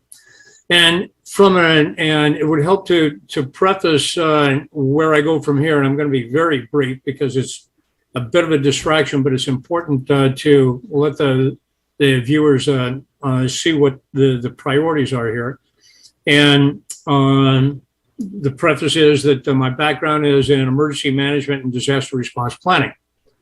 And as I go through this, for those of us who have survived the Loma Prieta earthquake and the Oakland Hills fire, you can end up seeing the nexus of how this stuff works. In order to be able to have cohesive operational dexterity, we need to end up having that Operations Control Center, Bart PD, Emergency Operations Center, rail access in close proximity to one another. And the original idea was it was going to be in the Met building. For technical reasons, that can't happen. And now we are a rail organization that is potentially downgrading our capability by virtue of giving up land. I know this is going to pass, and I wish you well. I can't vote for it. If you could end up bringing up slide number 6, please.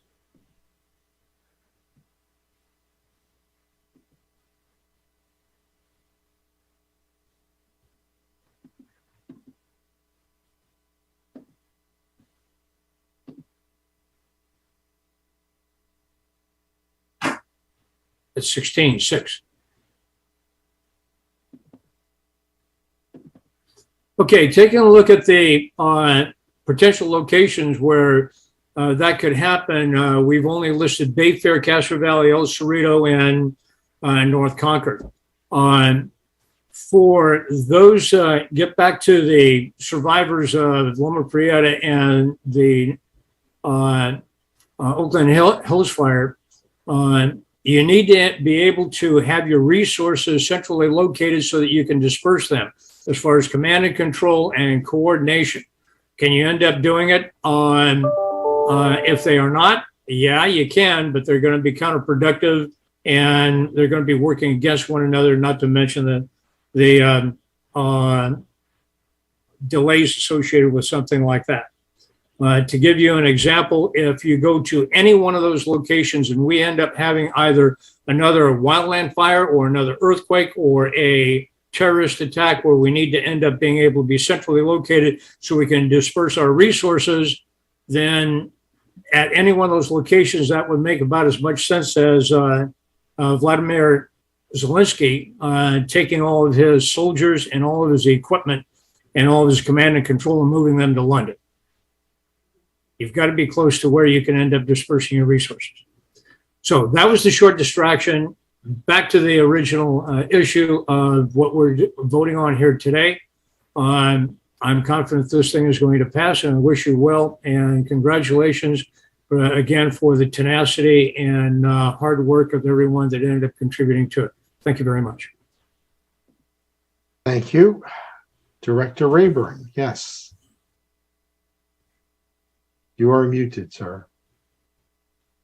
Thank you very much, Director Foley. I just want to respond to Director McPartland's comments. And I'm in full support that we go after finding a site for the Bart Police Department as well as an acceptable EOC location. I want to though correct that the Met Building, one, it hasn't always been the Bart Police headquarters. And in fact, in 2016, when Bart negotiated the purchase of the building after the MTC had moved out, that memo that was sent to the full board noted that the long-term commitment is for transit-oriented development on the site. There was never any promise that this would be the police department. And I remember chatting with several of our police chiefs over the years and reminding them that, yeah, keep your eyes open for the future site. It's just a gentle reminder to everyone about that history does matter. And these are promises that we've made, not just to the community, but to our police and to all the board. Thank you. Thank you. Madam Secretary, can we go to the vote, please? Director Simon? Yes. Director Allen? No. Director Ames? I'm gonna abstain because I think we should have had the. You don't speak during a vote, please. I just want to. Don't speak during a vote. It's regular orders. It's out of order for, you're right. There is a time for public or for comment. It's either yes, no, or abstain. Director Dufty? Yes. Director Foley? Aye. Vice President Lee? Yes. Director McPartland? Nay. Director Rayburn? Yay. President Saltzman? Yes. Thank you. Motion carries with Directors Allen and McPartland voting no and Director Ames abstaining. Thank you. Madam President, that concludes the PPAL committee. Thank you. Given the time and that we have two important closed session items, I'm going to skip board matters and put that at the end of the agenda. So we're now going to move to item 13, closed session, and we will enter into closed session under items 13A and B. Before we do that, is there any public comment on the closed session items? Seeing none, we will now go to closed session and return into open session when closed session is concluded. Board members, I'll see you in closed session in 5 minutes at 1:50.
I think we have set a record for the amount of times we have gone from open session to closed session. It's almost like ping pong. We'll have to have somebody look up the history on that. I've been here probably longer than anybody else, and I've never done this much before. Or you blocked out those memories, one or the other. Let's give folks a minute. I think we're almost all back. Let's see if anybody else is still in the attendees. It looks like Director Rayburn still needs to be promoted, and then we can get started. Yes, there you go.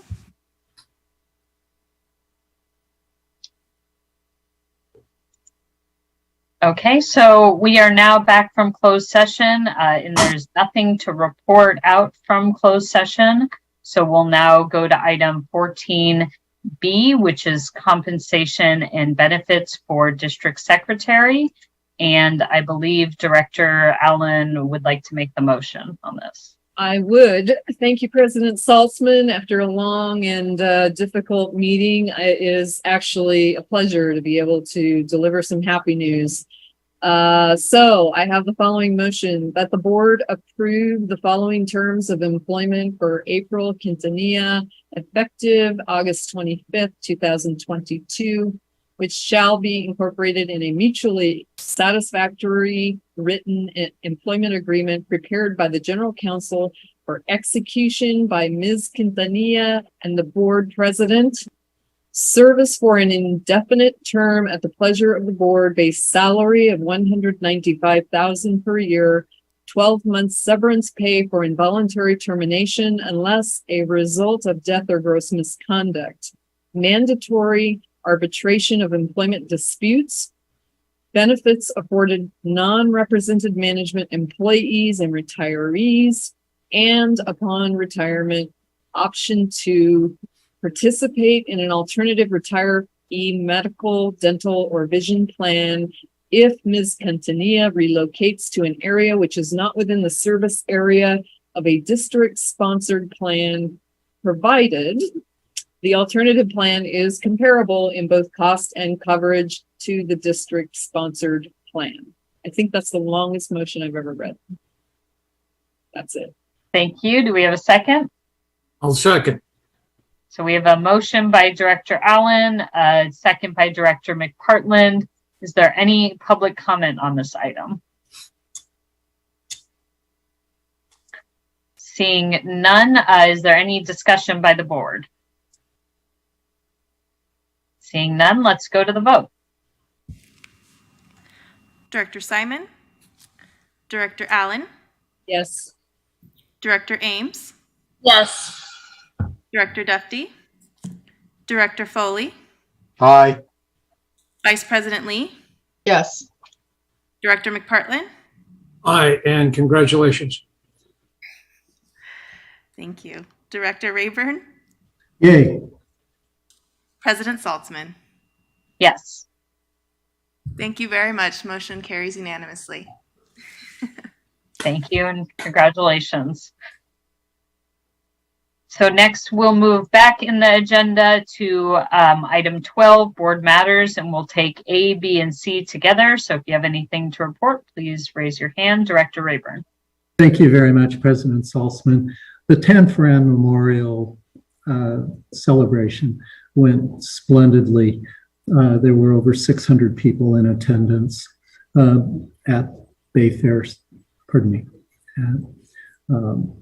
San Bruno Station. I want to thank Jennifer Easton for her diligent work to make everything move smoothly throughout this process. I also want to thank Byron Toma, who joined me in speaking, and he shared a very personal story about his parents and who had been incarcerated during World War II. And I also want to thank Director McPartland for joining me at the event. I would like to also note that the Oakland Pride event on the 4th was The parade went smoothly. I want to thank Jill Buscini and Alicia Hampton and John Fitzgibbon for being the contingent along with me in the parade. And at the booth, it was a hopping booth, even though it was sweltering.